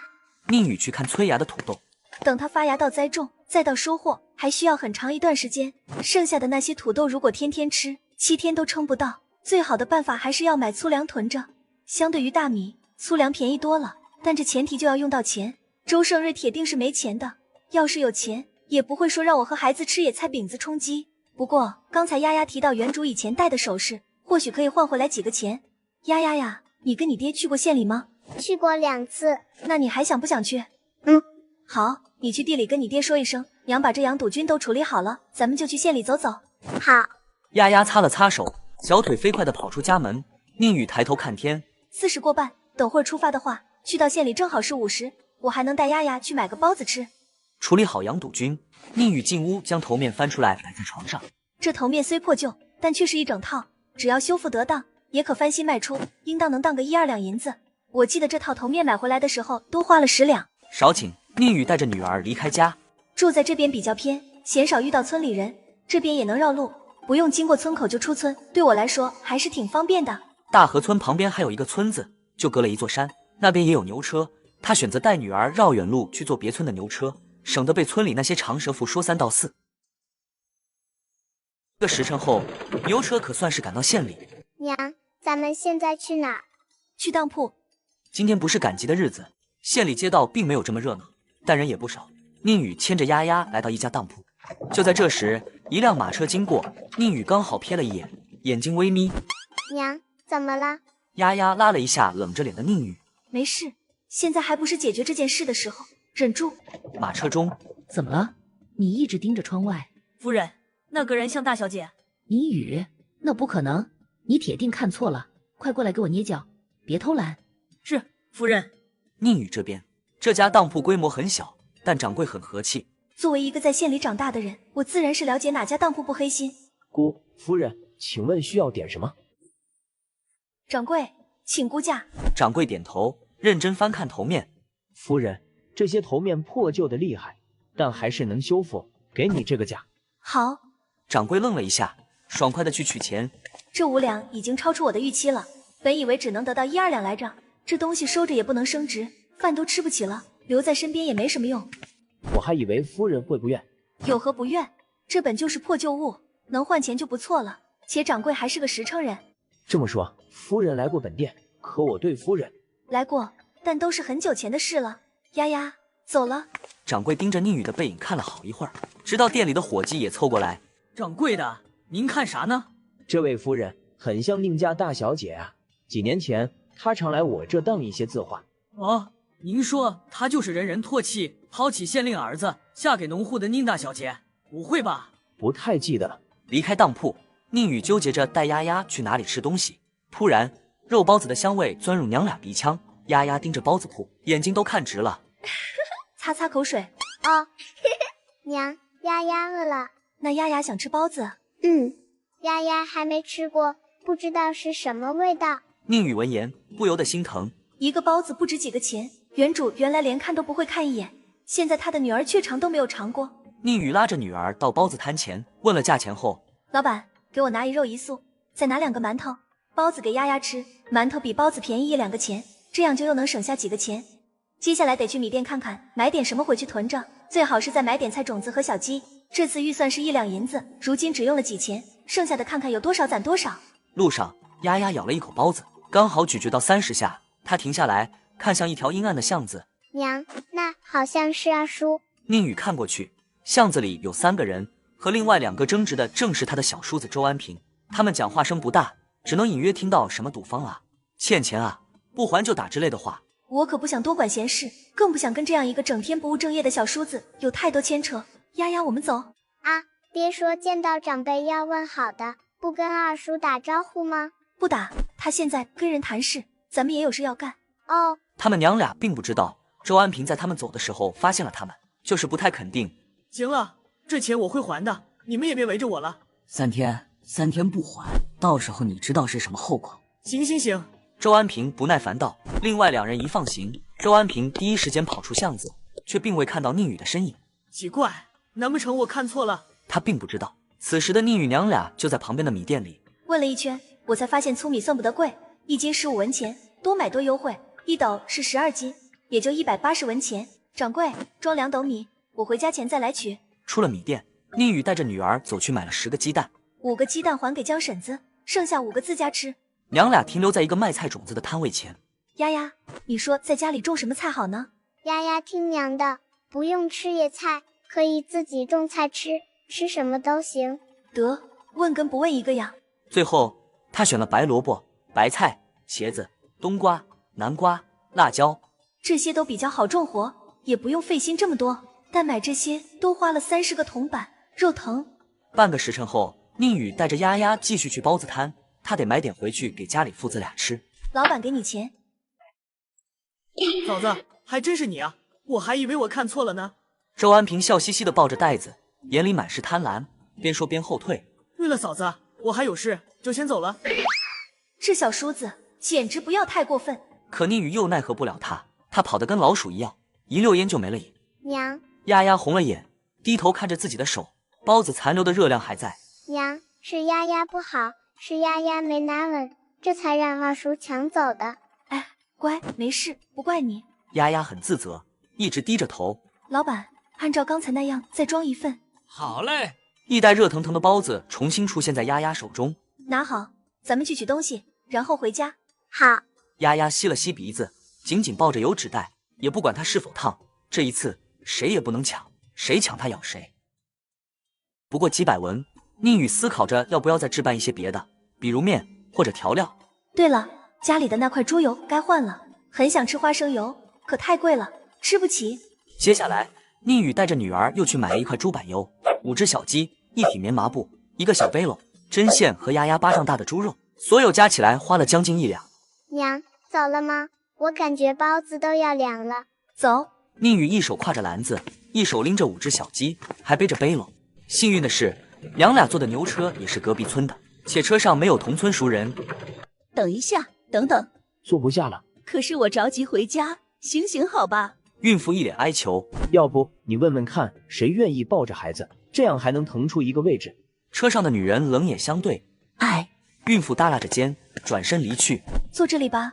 宁宇出声，众人抬头看过去，同车的女人或多或少有些嫉妒她长得好看。丫丫来，娘抱你。好，婶婶坐丫丫这里。谢谢，谢谢，我会把车钱给你的。然而孕妇在口袋里翻了半天都没有翻出一个铜板。钱呢？钱呢？这人真傻，还把位置让给他坐。这孕妇就是故意骗人的。我没有骗人，对不起，我的钱不见了，应该是在县里的时候丢的。麻烦停一下，我还是下车吧。不用停，你就坐这里吧。那几个钱不碍事的。真是太谢谢了。孕妇激动地握住宁宇的手。我叫荷花，就住在松河村，你呢？宁宇不自在地抽出自己的手。宁宇家住大河村呀，离我们村子很近呢。好，我改天肯定会让丈夫把这车钱给你送过去。我家有一片荷塘，莲子可好吃了，我到时候给你摘点儿。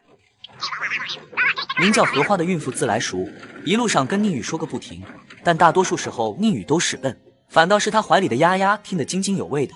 就这样，宁宇跟荷花成了朋友，也是他来到异世交的第一个朋友。小雨，我先走了，改天去看你。好，再见。荷花婶婶再见。再见。随着荷花下车，整个牛车安静不少。宁宇一脸疲倦地将脑袋靠在丫丫的小肩膀上，大家陆陆续续下车，最后牛车到大河村外面。小娘子，大河村到了。宁宇睁开朦胧的双眼，摇摇头。麻烦到下一个村，不在这里下。小娘子不是大河村的吗？是，但不想在这边下。宁宇没有多说，车夫见状也不好多问，少请。丫丫下车了。困。哎，早上我和周胜瑞赖床，这俩孩子起得早，丫丫又跟我去县里走了好久，肯定是累了。没办法，他只好先背背篓，再抱着丫丫，左手挎篮子，右手拎小鸡。车夫看着宁宇蹒跚的步伐，不由得赞叹：这小娘子真厉害，拎了这么多东西还能抱娃。体力有限，宁宇走一段路歇一段路，本来1炷香功夫就到家了，硬是拖了半个时辰。回到家，看到家里敞开的门，宁宇喘了几口气，走不动了，再走下去就废了。相公，仔仔。丫丫睡得沉，竟然都没醒一下，他又不忍心喊丫丫起来。屋里父子俩听到喊声，急步跑出来。别磨蹭了，累死我了，快把丫丫抱下来，小心她怀里抱着的油纸袋。周胜瑞连忙抱过女儿，只是他一直抱着油纸袋，他抽不出来，弄得他忍俊不禁。这孩子抱这么紧做什么？怕被人抢了。被人抢？谁抢？宁宇没有回答，而是把手里的篮子和笼子放地上，他的左小臂已经出现一道棱子了。仔仔，你过来，把这个拿给伯婆，是咱们还她的。仔仔看着那一篮子10个鸡蛋，眼睛都看直了。好多鸡蛋，娘哪来的钱买的？快去吧，去了就快回来。这边周胜瑞把女儿放到床上，走到宁宇这边，怎么也拿不开丫丫手里的油纸袋。等会儿我去拿，你把装小鸡的笼子放好。收拾一番过后，今晚吃包子，还有剩下的几个鸡肾菌，至于猪油，用盐巴腌制，等明日再吃。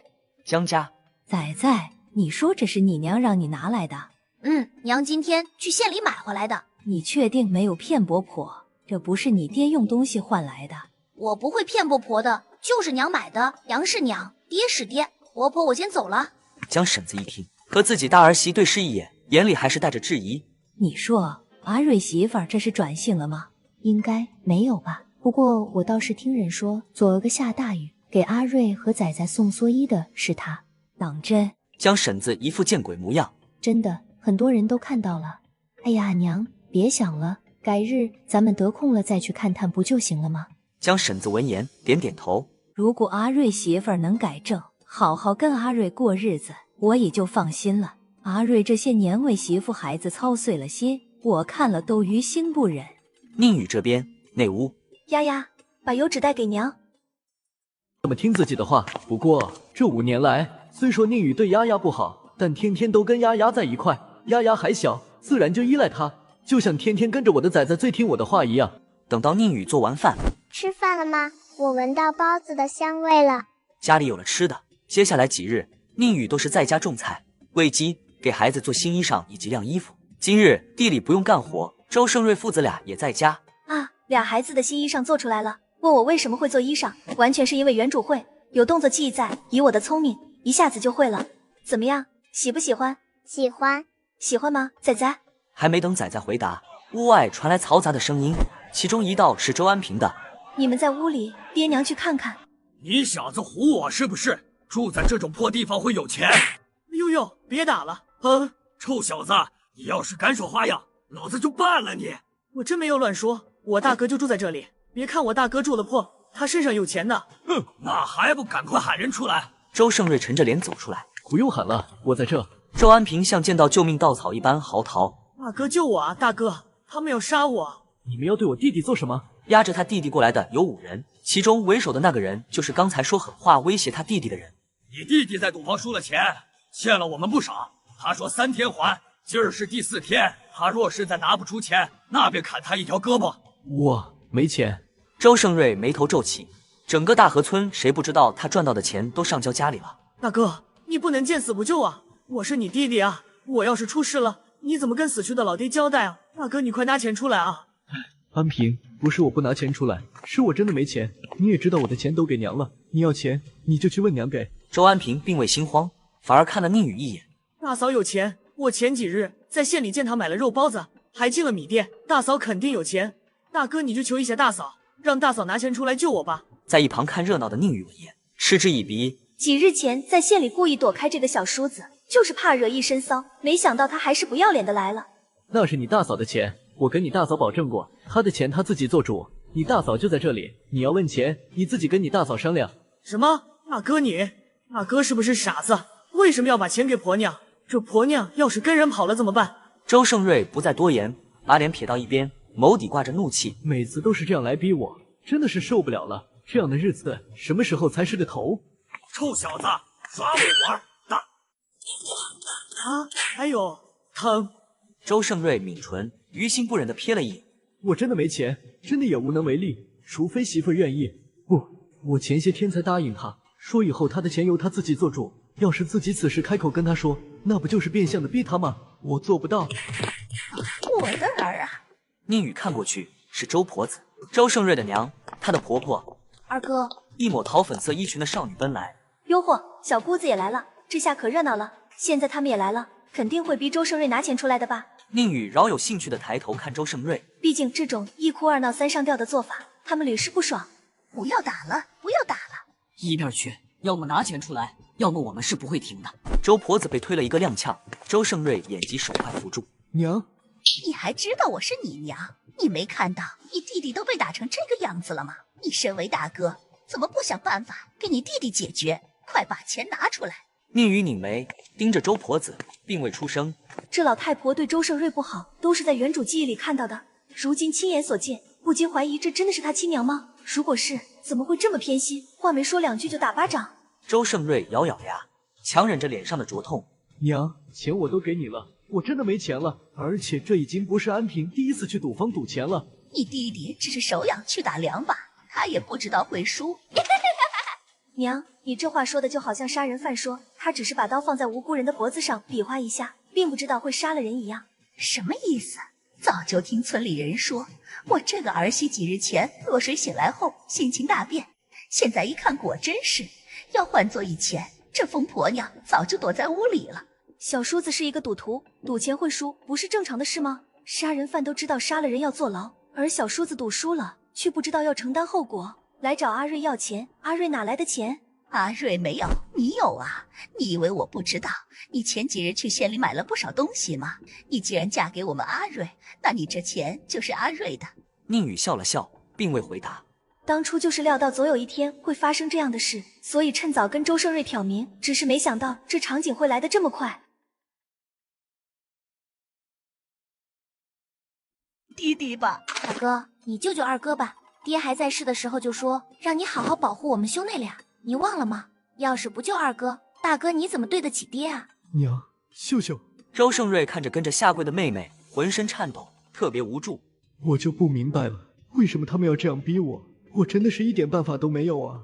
哎，看周胜瑞这个样子，蛮同情的。这么大的家庭压力，这么些年不把他逼崩溃，已经是算他心理素质强悍了。既然没钱，那就先从右胳膊砍起吧。不，安平，娘，哥，快救二哥吧，不然我和娘都不活了。我只能拿出这么多，3两，多的就没有了，剩下的你问你娘给。周胜瑞抬眸，眼眶一红，满是感动。宁宇遭不住他一个大男人露出这样的表情，刹那避开目光。秀秀，你看着娘。哦。周秀秀嘟嘴，目光移到宁宇身上，眼里有错愕又有算计。大嫂既然真的有钱，那天二哥拿着一袋包子回家的时候，说是大嫂买的，我还一直不信。大哥都没钱，大嫂又哪来的钱？不过今儿个我信了。等娘醒来，我得跟娘说，让娘找大哥问问大嫂还有多少钱。对于周秀秀不怀好意的目光，宁宇早已察觉。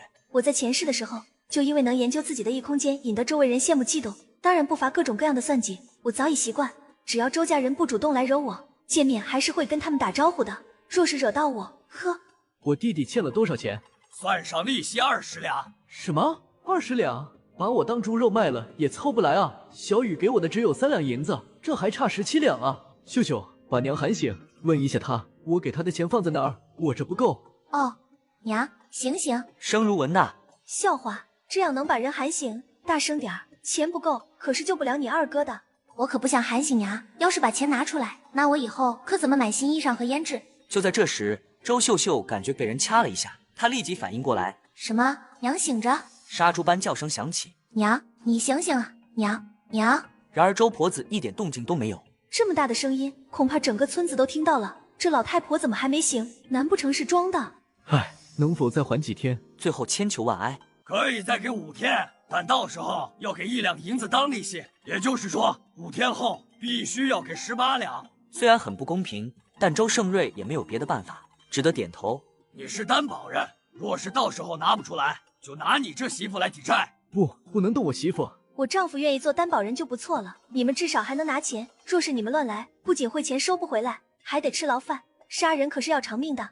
哟，小娘子倒是敢说，那你可知欠着还钱？他不还钱，打死也不会有人说什么。呵，那你又知不知道，若是打死我小叔子，我们会不会找你算账？就算动不了你老大，那找些人来动你是可以的吧？说狠话谁不会？最不能逼的就是老实人，像周胜瑞这样的人，要是真逼急了，只怕是没处哭。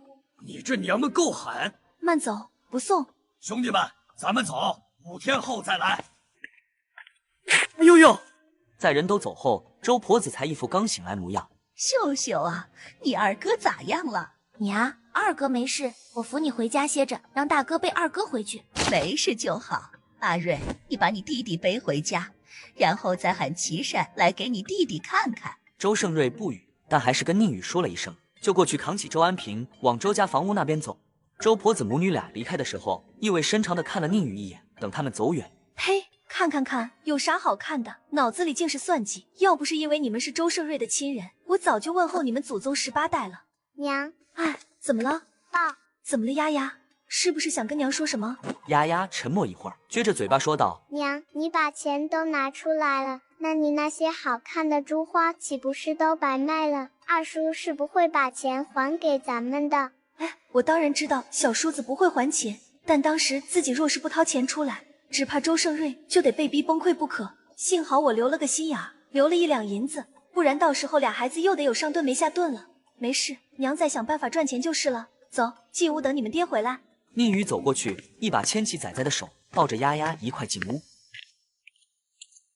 只是看向娘，那喝口水，顺顺气。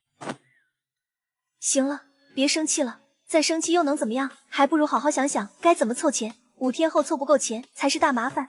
小雨，对不起。哈，你没啥对不起我的，只是你不会反抗他们，他们又一直逼着你，苦了自己又苦了孩子而已。周胜瑞欲言又止，看了一眼瘦弱的儿女，内心满是自责。相公，你有想过分家吗？分家，我想过，但不敢多想。宁宇看到他眼里的挣扎，决定再添一把火。你想想，如果他们当初把你赶出来的时候就分家，你赚到的钱攒起来，攒到现在，孩子是不是都能吃饱睡好？的确是这个理。这些年帮家里干的活，每挣一点钱就要给老娘对他对你的弟弟妹妹已经够好了，而你娘怎么对你？周胜瑞抿唇，眸底闪过悲伤。唉，你对他们这么好，换来的却是你娘二话不说就打你嘴巴子。你弟弟这么大了，好吃懒做还去赌钱，欠钱了就来找你，这对吗？周胜瑞摇摇头，张了张嘴，却没说出一个字。小姑子娇生惯养，只知道衣来伸手饭来张口，简单的女工都不懂，都把她养废了。回想这么多年，衣裳鞋子都是破的，孩子们穿的是我的破衣服改小的，娘和弟弟妹妹穿的光鲜亮丽，尤其是妹妹，几天换一次新首饰，用的都是我赚回来的钱。自己的孩子吃不饱，他们却没想过帮一下。或许这些年我真的错了。我要说的就只有这么多，相公好好想一下，不分家，他们就会像蚂蟥一样吸你的血，直到把你榨干，觉得你没用了，再一脚踢开。宁宇说完，慢慢松开手，起身进内屋。不一会儿，爹，前几天娘在线上买的包子，就是被二叔抢走了。真的？我没想过自己弟弟会做出这样的事。还有，二叔总是盯着娘看，村里好多人也是那样盯着娘。女儿或许不明白，我一个大男人怎么会不明白？这不能忍。对了，丫丫，你娘的钱是去问你外祖父给的吗？外祖父是谁啊？就是你娘的亲爹。看来丫丫你没去外祖父家，那你娘那些钱是怎么来的？钱是娘卖那些好看的珠花换来的，娘说肚子都吃不饱，留着没啥用。小雨很喜欢那些东西，5年来天天都带着，失去色泽也不愿收起来，好像从他落水醒来后，他便没有再带过。为了这个家，他把心爱之物都割舍了，而我却……相公，别纠结我刚才的话了，你现在想到怎么凑钱了吗？离咱们这里半天路程外有一个百寿山，那里猎物多，还很珍贵，要是能猎到卖去县里，就能狠狠挣一大笔。百寿山这名字是不是很危险？哎，肯定是危险的，不然那里的猎物也不会卖得这么贵。那还有别的办法吗？别的办法怕是来不及，只能去百寿山赌一赌，要是能猎回来，不仅能帮安平把钱还了，咱们家也能修上房子，买点粮食回来。周胜瑞边说边起身去翻找打猎工具。宁宇垂眸思考，眼里满是担心。但打猎是要看运气的，不是上山就能碰到猎物，有时候几天才能碰到一头野猪吧。既然百寿山这么危险，能赌赢吗？那你什么时候出发？明日，今日先养好精神。好。宁宇应声，转头出了门。不一会儿，丫丫匆匆走进来。爹，娘要杀鸡。什么？小雨，这家里就一只下蛋鸡，杀了就没有鸡蛋了。话音刚落，宁宇手起刀落。这是他第一次看到一个昔日曾是富家千金的女人在杀鸡，说不震撼都是假的。宁宇面不改色，将放好血的鸡丢到一旁。养大这几只小鸡就有鸡蛋了，手上这只太瘦，养肥得花大本钱，不划算。你明日晋升，今晚就吃个鸡补一补。爹，丫丫觉得娘说的也有道理。哎，我来帮你。不用，俩孩子帮我就成。你去收拾你的东西，别落下什么。片刻后，丫丫仔仔，你们看着锅，我去帮你们爹收拾东西。说完便出了厨房。止血用的云南白药粉末和止痛的布洛芬，把标签撕掉，布洛芬抠出来放在一个小玻璃瓶中。相公，怎么了？这个带上，这是止血用的药，外敷。还有这个是止痛的，一粒管12个时辰，生咽下去就行。这是哪来的？真稀奇，能看到里面的东西啊！这个祖传秘方。媳妇儿，你真好。我要回去看锅了。媳妇儿越来越可爱了。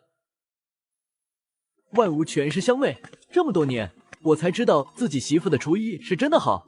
媳妇儿，这鸡汤咋这么香啊？因为是你媳妇儿做的。哈哈，是。粗米饭，烧土豆，坐下吃饭了。你吃，多吃点，多打点猎物回来卖，这样我们娘仨就能顿顿吃肉了。周胜瑞内心一暖，进山后一定要多打点珍贵的猎物。饭吃一半，爹，我能跟你一块儿去吗？不行。为啥？就因为危险。嗯，虽然我不知道百寿山有多危险，可是多一个人不就能多一点帮助吗？打猎不是小事，你还小，帮不了我，还会拖我后腿，到时候我要照顾你，还怎么打猎？仔仔低头想了想，默默点头。你是不是担心你爹走了之后，我对你们不好？这几天的相处，我以为我在仔仔心里已经有所改观，没想到还是这样。罢了，吃饭吧。我只是……周胜瑞看了看一旁面无表情吃饭的媳妇，又看了看急却不知该怎么解释的儿子。我夹在中间，更不知道该怎么开口啊。没办法的他只好朝丫丫打眼色。娘吃，娘别生气。本来还因为儿子感到憋屈，但见到如此暖心的小女儿，心中烦闷消失不少。娘没生气，快吃饭，不然这烧土豆凉了就不好吃了。好，娘真的没有生气，还是笑得这么好看。仔仔从小便跟着我，现在我要进山几日，仔仔只能跟小雨，肯定是一时之间接受不了。这边仔仔食之无味，整个人盯着碗里的粗米饭，不知想些什么。别发呆了，多吃点，不吃的话，下一顿不一定还有烧土豆吃了。娘，仔仔一阵内疚，鼻子酸酸的。当哥哥的别哭，省得让妹妹见了笑话。哥哥哭，羞羞。我才没哭呢。接着宁宇看着碗里的烧土豆，开始有些犯难。剩下的一丁点土豆不知道还能吃多少顿，如今都吃了几天，不是土豆丝就是土豆片，不然就是土豆泥拌饭。我已经在很努力的节俭了，种下去的菜一时半会儿也不可能能吃，用来催芽的土豆现在才催了一半，种下去能不能长出来还不一定呢。入夜，一家4口躺在床上，除了周胜瑞以外，他们娘仨已经熟睡。他也想睡，却怎么都睡不着。自从娶了小雨，5年来我未试过离开她超过1日，平日里就算进山打猎，也都是去村子附近的山，早出晚归。这是第一次要离开她5天，也不知道是不舍得小雨还是不舍得儿女。如果是几个月前，我肯定会说舍不得儿女在家里跟着她，就是怕女儿被小雨打骂。现如今，我心里竟然不舍小雨。就在这时，宁宇梦到雪糕，伸出舌头开始舔雪糕。好吃？好吃？什么好吃？啊，疼。娘，哪里疼？丫丫给你吹吹。丫丫醒了，结果丫丫没回答，只是翻了个身继续睡。要不是娘俩都睡着，我还以为是他们娘俩故意的呢。今晚不仅是周胜瑞无眠，仔仔也是。他转身背对着周胜瑞，陷入沉思。天色尚黑，周胜瑞悄悄爬起床。爹，你现在就要走了吗？这才5更天，天色还很黑呢。夜深人静，仔仔的声音虽小，但整个内屋都能听到。仔仔，来，不要吵醒他们。幸好我没有睡，不然都不知道爹会这个时候偷偷进山。爹，为啥不等天亮再走？我当然不可能跟儿子说我是舍不得离开家去百寿山，现在天没亮去刚合适，早点打到猎物，我就可以早点回来，不好吗？好。仔仔还想说什么，但又不知道要怎么说出口。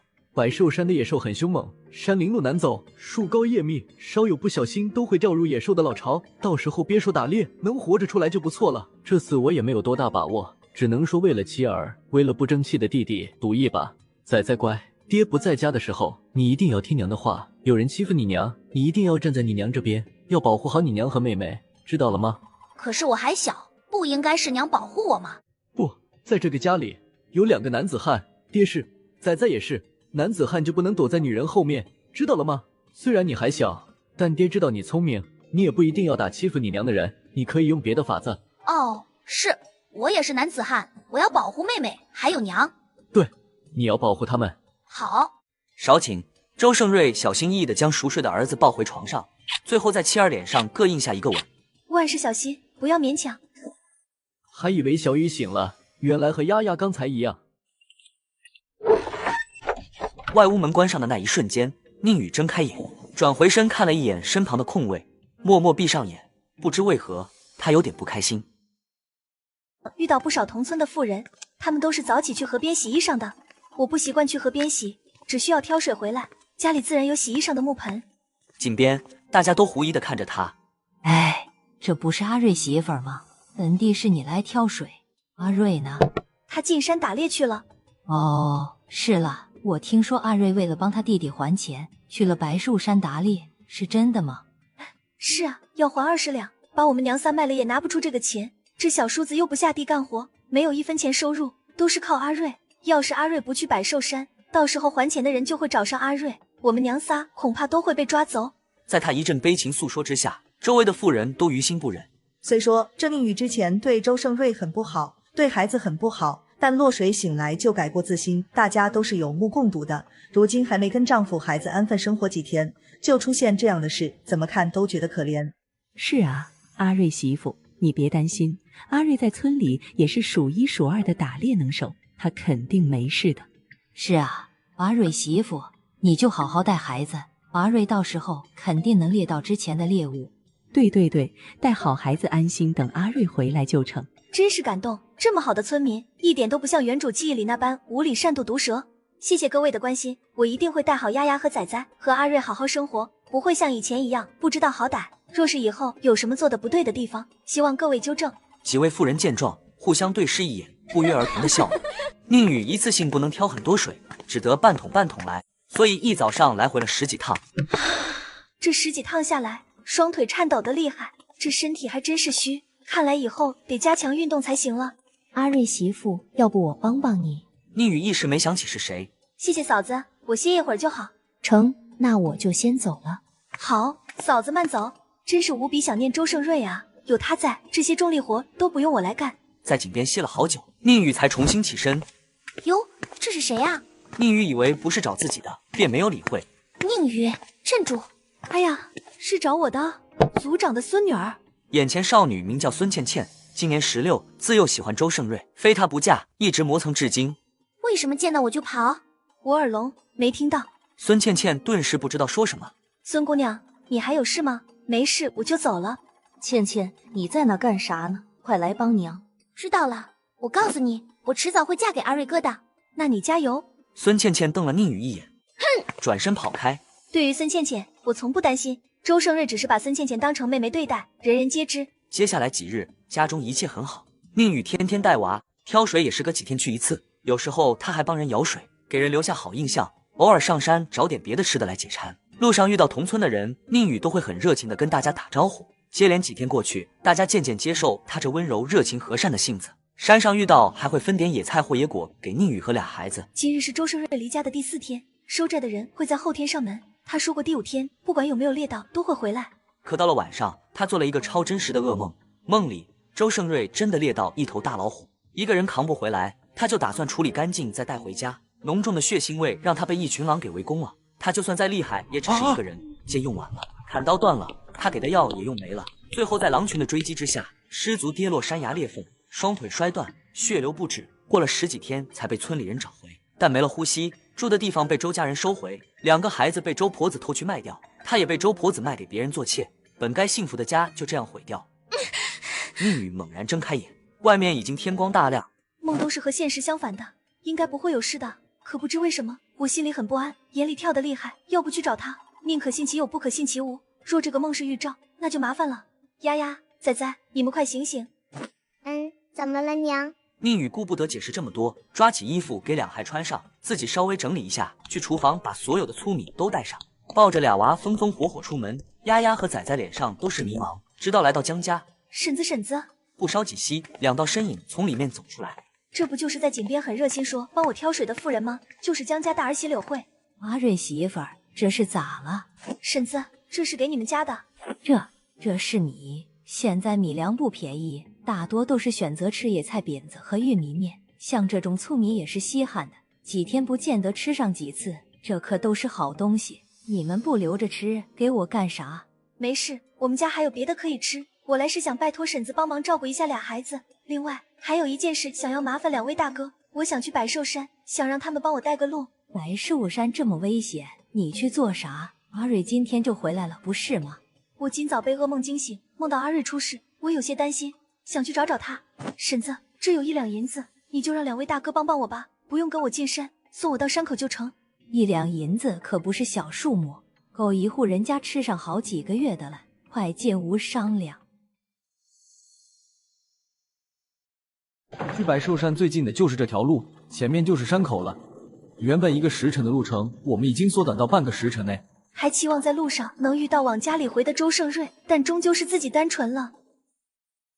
江大森一脸歉意：“阿瑞媳妇，我们兄弟俩可以在这里等你一会儿，这山我们是不敢进的，我们都没打过猎。”我理解的，这百寿山的危险性，连专门的猎户都会被劝退，更何况你们兄弟俩。阿瑞媳妇，要不你也在这里等等，说不定等会阿瑞就出来了。是啊，大林说的有道理。宁宇看着那充满霜雾的山林，内心挣扎。都是因为我的一个梦，如果梦里不是真的，自己孤身一人进去，到时候反而更危险。那就等等。宁宇盯着山口，心里急躁不安。都从清早等到下午了，周胜瑞的身影始终没出现。饿了一天，好迷糊啊。大森哥，出山的路只有这一条吗？其他地方也可以出山，但很危险很复杂，这是最安全最快的。我决定了，再过1个时辰，要是不见周胜瑞，我就进去找。已经有时了，等不了了。大森哥，我趁着天还没黑，进山找一下阿瑞，天黑前我一定会出来。若是阿瑞先出来，你就和他在外面等等我，不要让他进山寻我。阿瑞媳妇，你真的要进去吗？这山很危险的。没事，我在娘家的时候跟武师学过一些进山如何避开危险的知识。宁宇心不在焉回答，也不等他们再次阻拦，他小跑进山口。我有空间，有护主系统，在我遇到危险的时候，护主模式就会开启，我倒不怕。而且从我来到这个世界，我就发现了我的运气比前世好不知多少倍。宁宇一边安慰自己，一边看周围地形。如果梦是真的，那梦里的场景也会在这百兽山上出现，只需要找到相似的地方就行。怎么，空气中有浓重的血腥味？对于从医的我来说，这味道格外敏感，只要专注100米开外，我都能闻到。循着血腥味最浓的地方走去，他看到骇人的一幕：一群狼在分食大老虎，也就是说梦里是真的。不敢惊动狼群，他环顾四周，并未发现周胜瑞的身影。若是按照梦里出现的，那他现在应该在山崖的裂缝中。对，裂缝，我得去找裂缝。找了半个多时辰了，都走到山崖边了，裂缝呢？啊，那里果真有一条2米宽的裂缝。周胜瑞，周胜瑞，周胜瑞。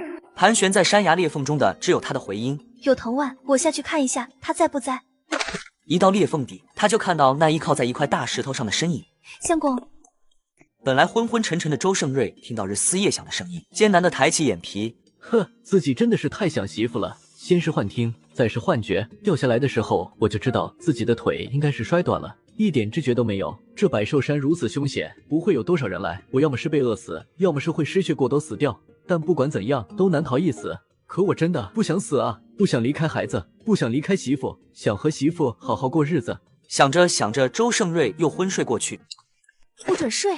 媳妇，不是幻觉吗？是我，你不能睡，睡了咱们就出不去了。宁宇黛眉蹙起，蹲下给他检查，外伤严重，血流一地，得赶紧止血。情急之下，他也顾不得他在旁边看着，直接用意识去空间拿药、止血药、绷带、止血贴，凡是需要的东西一股脑全拿出来。周胜瑞本就震惊媳妇的出现，现在看到媳妇能变出奇奇怪怪的东西，惊得都忘了痛。一阵伤口处理之后，宁宇背对着他，媳妇儿，上来，我背你，咱们需要找别的路，爬上去是不可能的，就算我有力气，那藤蔓也支撑不住2人的重量。看着他瘦弱的肩膀，周胜瑞拒绝，不行，你背不了我。快上来，别磨蹭，等下天黑我也得折在这里。啊，跳了这么多次水，我的体力也比之前强不少，没想到他爬上来时还是差点被压垮。媳妇，算了，你先走吧，等明早再找人来，我在这里等你。不行，虽然给你简单包扎过，不至于血流不止，可没有吃的，周围还有这么多野兽，要是出现一头大黑熊把你拖走怎么办？没了它，不就像梦里一样，家破人散，2孩子这么好，丈夫也好，我才不要这个家散掉。快上来，不然我就生气了，生气我就不理你了，回去我就折磨孩子。周胜瑞无奈重新趴上去，他知道他后面说的是气话，但他不想他不理自己，与其说是背着，不如说是半背半扛。宁宇每走一步，地上就出现一个重重的脚印。山崖裂缝就是山体交界处，只要耐心，还是可以找到出口的。尽管被压得头脑缺氧，但他还是强撑着保持冷静。看到牛车了，原来刚才那是山口的对立面，两位大哥。在回家路上，周胜瑞就晕过去了。回到村子已经是黄昏，江大森赶忙去找齐善过来。幸好我简单包扎过，没有让血流太多。齐善过来3-2下就把血彻底止住了，这次命是保住了。的确如大家所说。于是齐善立刻改变了对他的态度。宁宇，你照看周胜瑞走不开，我把孩子送过来了。谢谢嫂子。仔仔看到躺在床上毫无生气的周胜瑞，整个人僵在床边。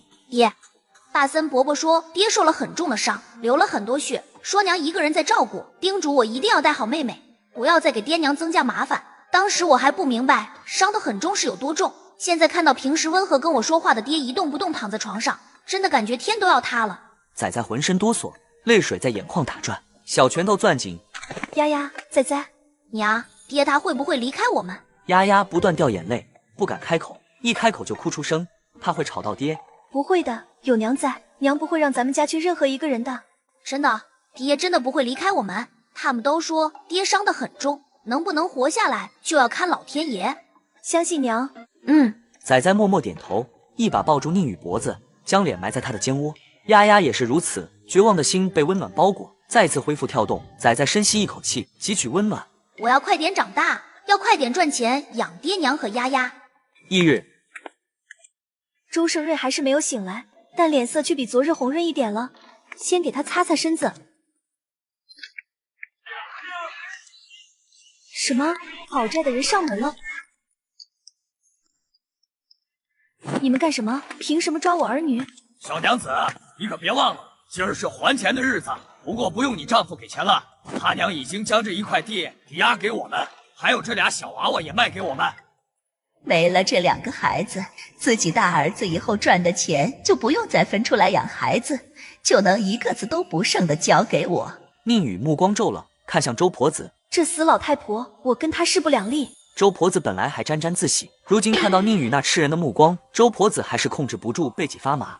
他们欠钱是他们的事，我的孩子是我的，这死老太婆没资格卖我的孩子。那就不关我的事了，我只负责收债，抵押这块破地5两，男娃给8两，这女娃给5两，已经算是我给多了。你养大他们可就得花比这个价还多的钱啊！哼，那也是我的事，他们要是拿不出钱，那就让他们拿女儿抵押呀。这死老太婆的女儿长得貌美，可是比我儿女值钱多了。本来还在幸灾乐祸的周秀秀闻言，吓得躲在周婆子身后。你女，我女儿也是你小姑子，是你丈夫的亲妹妹，你竟敢说出这种话！呸！我儿女还是你的孙子孙女呢，你不照样要卖？这块地要拿便拿，但我的儿女谁要是碰，我把他祖坟都给挖空。不愿意还钱的我见多了，大多都是没骨气的，逼急了就会疯起来。可我还没见过任何一个女的会是你这样子的。挖人家祖坟，这谁敢做啊？说吧，现在这块地押了5两，剩下13两，怎么做？我说了，那俩孩子也抵押。可人家亲娘不愿意。那又怎样？这婆娘都是嫁到我们周家的，是我们周家的人，只要我一句话，我儿子就得休了她。但这俩孩子都是姓周，我作为一家之主，我说什么就是什么。让周胜瑞休了我，可能吗？小娘子叫啥？我笑，有些人总是白日做梦。我把话挑明了，以后周安平欠的钱，我们夫妻俩不会再管。你们要钱就想办法问他给。凭什么？就凭我是你大哥的妻子。等周胜瑞一醒，我就要逼他跟周家人分家。真是受不了这群恶心人的吸血虫了。还有，我叫宁宇，出嫁前是县上宁家的嫡小姐。虽然我爹嘴上说不认我这个女儿，但血脉还是相连的。我的儿女也是他的外孙。如果你们动了我的孩子，我去县上告诉我爹，你猜他会怎么对你们？什么？县上最大的商贾不就是宁家吗？早就听说宁家嫡小姐下嫁给一个不知名的农户，但见过农户和宁宇的都被用钱封嘴了。关于这2人的事就没传开，而现在欠债的竟然就是大小姐的小叔子。看面前这小娘子举止投足间都是气度不凡，的确不像农妇有。嘿，原来是宁大小姐。你们的事我们不会掺和，你们自己看着办。小的知道，那大小姐这块地，他们既然说抵押了，那自然是你们的。我等会儿收拾东西，明日你们就可以来收。这一块地我还不稀罕，虽然离了这里会没地方住，但这地写在周婆子名下，我若是带着孩子继续住在这里，谁能保证不会再出现这样的事？宁宇将2个孩子从背后拉出来。丫丫、仔仔，你们去伯婆那里请你们2个伯伯过来，让他们帮忙抬你们爹娘去收拾东西。仔仔和丫丫害怕的看了那边一群人一眼，拉着手跑出家门。周婆子3人就只能眼睁睁的看着13两从眼前跑过。你们现在可以带着这3人走了，至于剩下的钱，你们找那死老太婆，她攒了大半辈子，不可能没有钱。还有啊，我这小叔子可能需要活动筋骨，也需要懂得欠债还钱这个道理，你们就帮一下他吧。想一直坑我丈夫，想用我儿女抵债，想屁吃。这一次周安平不脱一层皮，我就不信命。得嘞，宁大小姐，今儿个我们打扰了，我们这就走。几人押着周安平离开院子，等他们一走，宁宇双腿微软，连着深吸好几口气。刚才没有多大把握吓到他们，毕竟我和宁家的关系不是很好。先去厨房打包一下需要的东西。宁宇将东西全部堆在厨房外面。进到内屋的时候，他看到周胜瑞红着眼睛，紧紧抿唇。谢天谢地，他可算是醒了。相公，你醒了。媳妇儿，我们和离吧。气死人了！昨晚你发烧，我一晚上忙着帮你降温，都不敢闭眼睡觉。现在你睁开眼就说要跟我和离，你是烧糊涂了吗？看到他那眼底的无情，我的心里更难受了。我也不想离开他，这么多年已经习惯有他陪着了。尽管前几年他对我不好，可现在我是个废人，连住的地方都没有了。接下来我还会分家，到时候才是真的绝境。你醒了多久了？有一会儿了。娘的，外面出事，他一直不出声，让我一个人面对，而他一个人就琢磨出这想法。心里郁闷又委屈，宁宇眼眶一红。周胜瑞吓到了。媳妇儿，你别。什么媳妇儿？你不是不要我当你媳妇了吗？那你凭啥这么喊我？这瞎操心的死木头，醉了。不，我……你自己想清楚了。你要是跟我和离，那我以后就会嫁给别人。我还年轻，还会生很多孩子，到时候我会宠爱那个人的孩子，还会喊那个人相公，还会跟那个人……别说了。光是这么一听，他就能想到画面，自己喜欢的人和另一个男人生活，他怎么能接受？可不接受又能怎么办？好，我不说了。我是个废人，现在的我连床都下不了，甚至不能给你们娘仨做吃的，也不能帮你洗衣裳，更不能翻身搂着你睡觉。继续跟着我，你只会比以前还苦。就像你说的，你还年轻。宁宇猛然起身离开内屋，周胜瑞闻声连忙睁眼，却连他的背影都捕捉不到。他真的走了？是啊，他走了好啊，他不是一直都想离开我，离开这个他嫌弃多年的家吗？真好，这样他就不用继续跟着我吃苦了，也不用照顾我这个废人。我这腿是好不了了，这么高摔下来肯定是断了。想到这里，周胜瑞强忍许久的泪水扑簌簌落下。半个时辰过去，周围的寂静让他感觉只剩自己一个人。明明还有儿女，为什么会感到这么孤寂？因为没有他在身边吗？相公，你没走？我都嫁给你了，还走去哪儿？周胜瑞觉得晕乎乎的，他的笑容有毒。我刚才去跟齐哥确认过了，你这外伤不碍事，你的腿也能治，只是少了2味药。到时候我去镇上问一下有没有，如果没有，我再拜托齐哥陪我一块去山里找。笑话，我可是学医的，这种程度的伤在手术室天天见好吗？要不是因为现在空间不完整，我都直接把他搞进手术室了，哪里还需要去和齐善商量怎么用中药啊？喂，有没有听我说话啊？齐哥说我的腿能治好，他刚才没走，也就是说他没嫌弃这样的自己。既然他都不嫌弃自己，那我为什么一定要放他离开自己呢？我决定了，以后上天下地都要跟他在一块儿。我要努力让自己恢复过来，努力赚钱养家，要让这个小媳妇过上以前在宁家过的好日子。媳妇儿，我听到了。周胜瑞内心激动，血液沸腾。看他不再颓废，宁宇轻笑。你再休息一下，等会儿大森哥他们就过来了。我先收拾完屋里的东西，再去问问哪里有可以让咱们暂时落脚的地方。周胜瑞木木地看着他动手收拾内屋的东西，脸上还残余他唇瓣的清香。得妻如此，夫复何求？不一会儿，内屋东西收拾好了。娘，我们回来了。宁宇，你出来一下，婶子有话跟你说。正好我也想问一下，哪里有暂时落脚的地方，好让我有个缓冲时间去赚钱买宅子。江家一家老小都在院子里。我们一家刚才从仔仔口中知道了这边发生的事，所以都过来帮忙。阿瑞媳妇儿，看你眼睛一圈儿黑，真是心疼。昨儿一晚上没睡吧？阿瑞昨晚发热，怕他出啥事，所以就没敢睡。摊上这样的事，老天爷真不长眼。阿瑞这么好的一个人，咋就成这样了呢？放心吧，婶子，阿瑞不会有事的。齐哥说了可以治，不过要慢慢来。那就好，那就好。对了，阿瑞媳妇儿，这个还给你。婶子，这是我拜托大森哥和大林哥帮忙给的钱，怎能还回来呢？我不能收。阿瑞出事，这个家只能靠你。要是没个银钱傍身，怎么才能养活俩孩子？听婶子的话，这钱先收着。若是你愿意，以后你们夫妻俩赚大钱了，给婶子一家送点好吃的就成。谢谢婶子，我们一定会记得婶子的恩情的。大森、大连，你俩去看谈怎么抬周胜瑞，你们去帮着收拾下。阿瑞媳妇儿，要是你不嫌弃，我们江家有个废弃的养鸡房，那一块的地啊，都是江家的。养鸡房窄是窄了点，但也能住下你们一家4口。婶子，太感谢你们了，能有个遮风挡雨的地方已经很不错了，我们怎会嫌弃？家里的东西我都收拾好了，除了这块地，这里的东西都是周胜瑞置办的，和周家人一点关系都没有。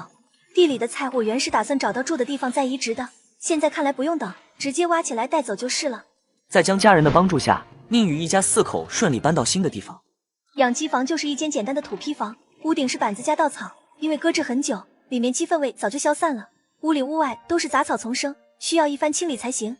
阿瑞媳妇儿，你去照顾丈夫和孩子，剩下的我们一家帮你。忙碌了一整天，太阳下山之后，江家兄弟俩才拿着工具离开。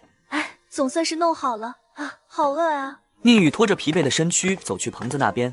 住的地方是旧养鸡房，厨房和洗澡的地方都是临时搭建的棚子，能暂时先用着。阿瑞媳妇，大嫂子你咋来了？是婶子有啥事要跟我说吗？这是俺娘让我给你拿来的。这满满一盆粗米饭，4个鸡蛋，1碗鸡汤和1碟香椿芽野菜，这怎么好意思啊？你就别推辞了，这鸡汤给阿瑞喝了补补身子，我还要赶着回家吃饭，就不跟你说了。哎，大嫂子，大嫂子。柳慧把东西交给宁宇就走了，任凭他怎么喊都没停下。娘，怎么了？没事，咱们吃饭。以后我赚钱了，一定要帮衬着江家人。我还在，这孩子都在看着呢，我得在孩子面前留点面子啊。也是，他断的又不是手，一个大男人要女人喂的话，挺没面子的。那成，你自己吃，要啥就跟我说，我给你加。谢谢媳妇儿。吃饭的时候，周胜瑞一直说的是吃香椿芽，只字未提鸡汤和鸡蛋。宁宇和俩孩子也很默契的没有碰这2样，最后还是周胜瑞忍不住开口：“你们怎么不喝鸡汤啊？不喝就凉了。还有这鸡蛋不吃的话也要凉了。”你也知道会凉，我给你包鸡蛋，先吃鸡蛋，然后再喝鸡汤，免得被噎到。我不。周胜瑞刚说2个字，看到媳妇不悦的脸色，讪讪的闭上嘴不吱声。江婶子给的鸡汤有4块鸡肉，看样子是和鸡蛋一样一人1块，但我不想吃，还是给周胜瑞吧。俩孩子也很懂事的把鸡肉夹到周胜瑞的碗里。这一顿饭虽然吃不饱，但他们一家4口吃得异常开心。看着丈夫和孩子，宁宇又想起那个梦。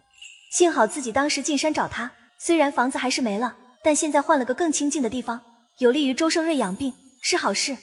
1日，我得去山上找点吃的，回来放着。还没出门便碰到2个不速之客。贱配！宁宇对此不予以理会。只有没用的人才浪费时间在那里逞嘴皮子。媳妇，是谁来了？这地方安静，只要一有说话声都能听到。周胜瑞一定知道来的人是谁，只是在那装不知道。相公，是你娘和你妹妹来了。哦，让他们有事到门口这里来说吧。好。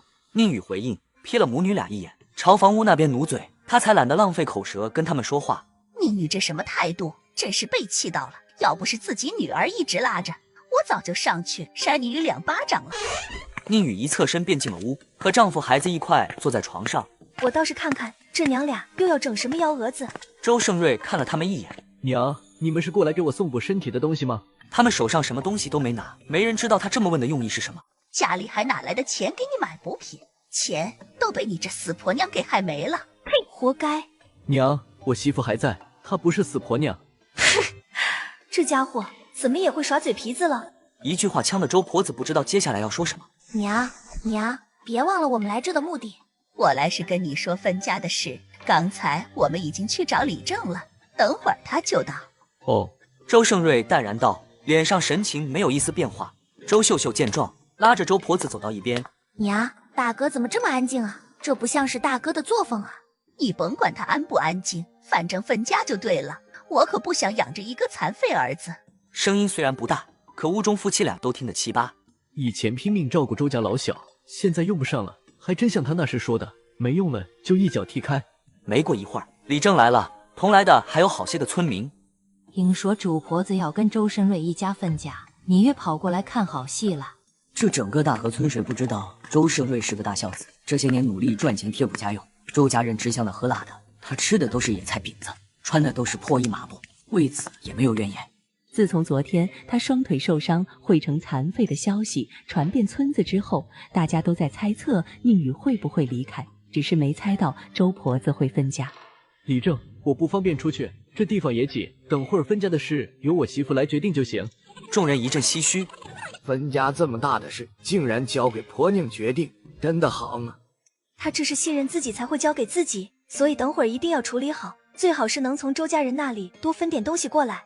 大家安静，周婆子，你要分家，房屋土地地契和家中大大小小的农具厨具单子都准备好了吗？宁宇正在盘算着等会怎么讨东西，却发现周婆子掏出一张纸。那些都不用准备了，他周胜瑞不能分走周家的任何一样东西。众人哗然，就连宁宇和屋里的周胜瑞都困惑了。李正看了一眼泛黄的纸张，这当真？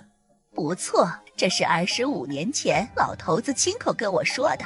除了这张纸，还有这一块破石头，是老头子一块在外面带回来的。什么情况？咋了这是？宁宇，你是大家闺秀，想必也识字吧？仅凭借一张纸，不能证明吧？早知道你会这么说，现在当着这么多人的面，我也不怕直说，他周胜瑞的确不是我的种，是老头子在外面带回来的野种。要不是看在他对我们娘仨好的份上，在老头子死后，我就该把他踢出周家了，哪里会留他到现在？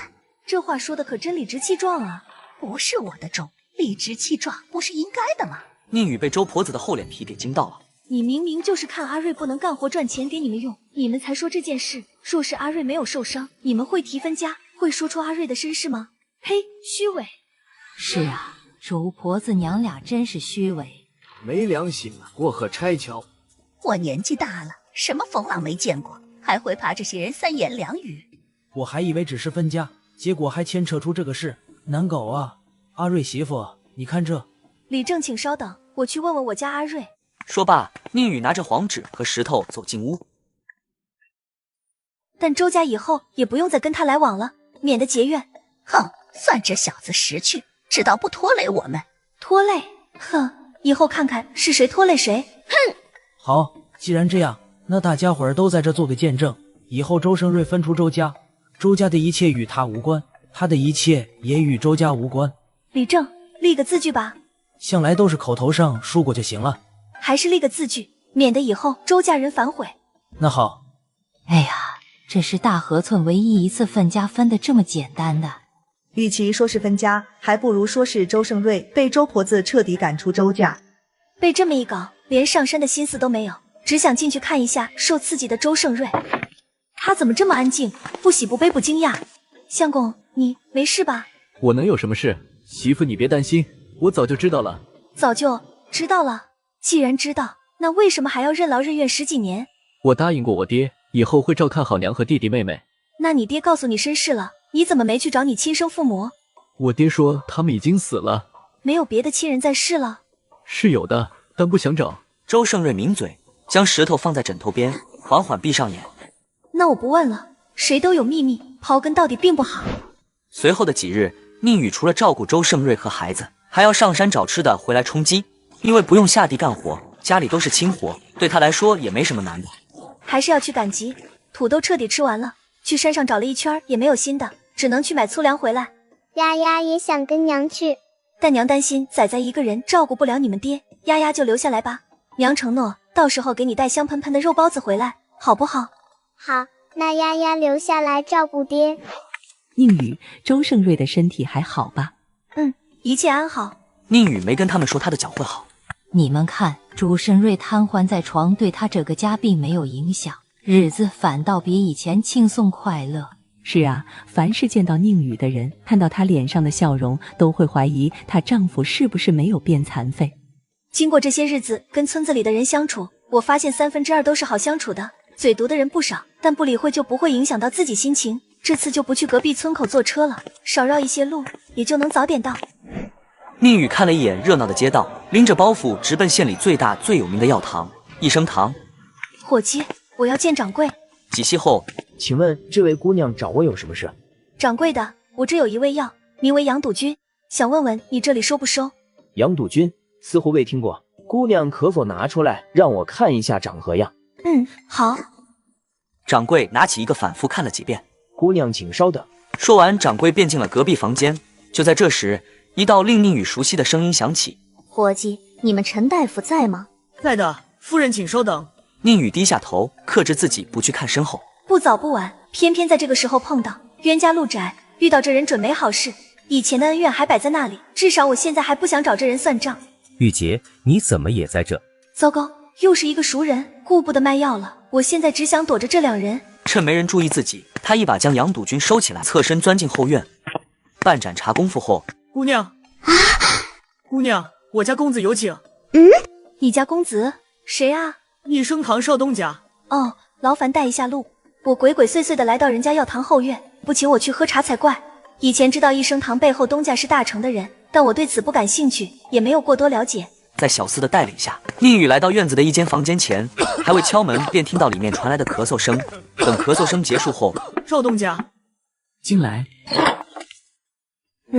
这屏风真是鸡肋，甚至能看清屏风后面的人。一身白衣，20出头，木簪竖起一半黑发，盛夏披肩，脸色苍白，眉清目秀，身形瘦弱，2个字形容：病态。姑娘为何会在后院？少东家，非常抱歉，我为了躲人而擅闯，还请见谅。少东家，私闯您这里实在不好意思，恰好我这有一味自制药，可缓解咳嗽。姑娘懂医？略懂。可否先让在下看看姑娘口中的自制药？麻烦少东家给我一个空杯子。不用杯子不行啊，总不能直接把塑料瓶拿出来吧？这里都是陌生人，暴露这些不一样的东西，岂不是把自己置于危险之中？男人迟疑了一下，去拿一个空杯子过来。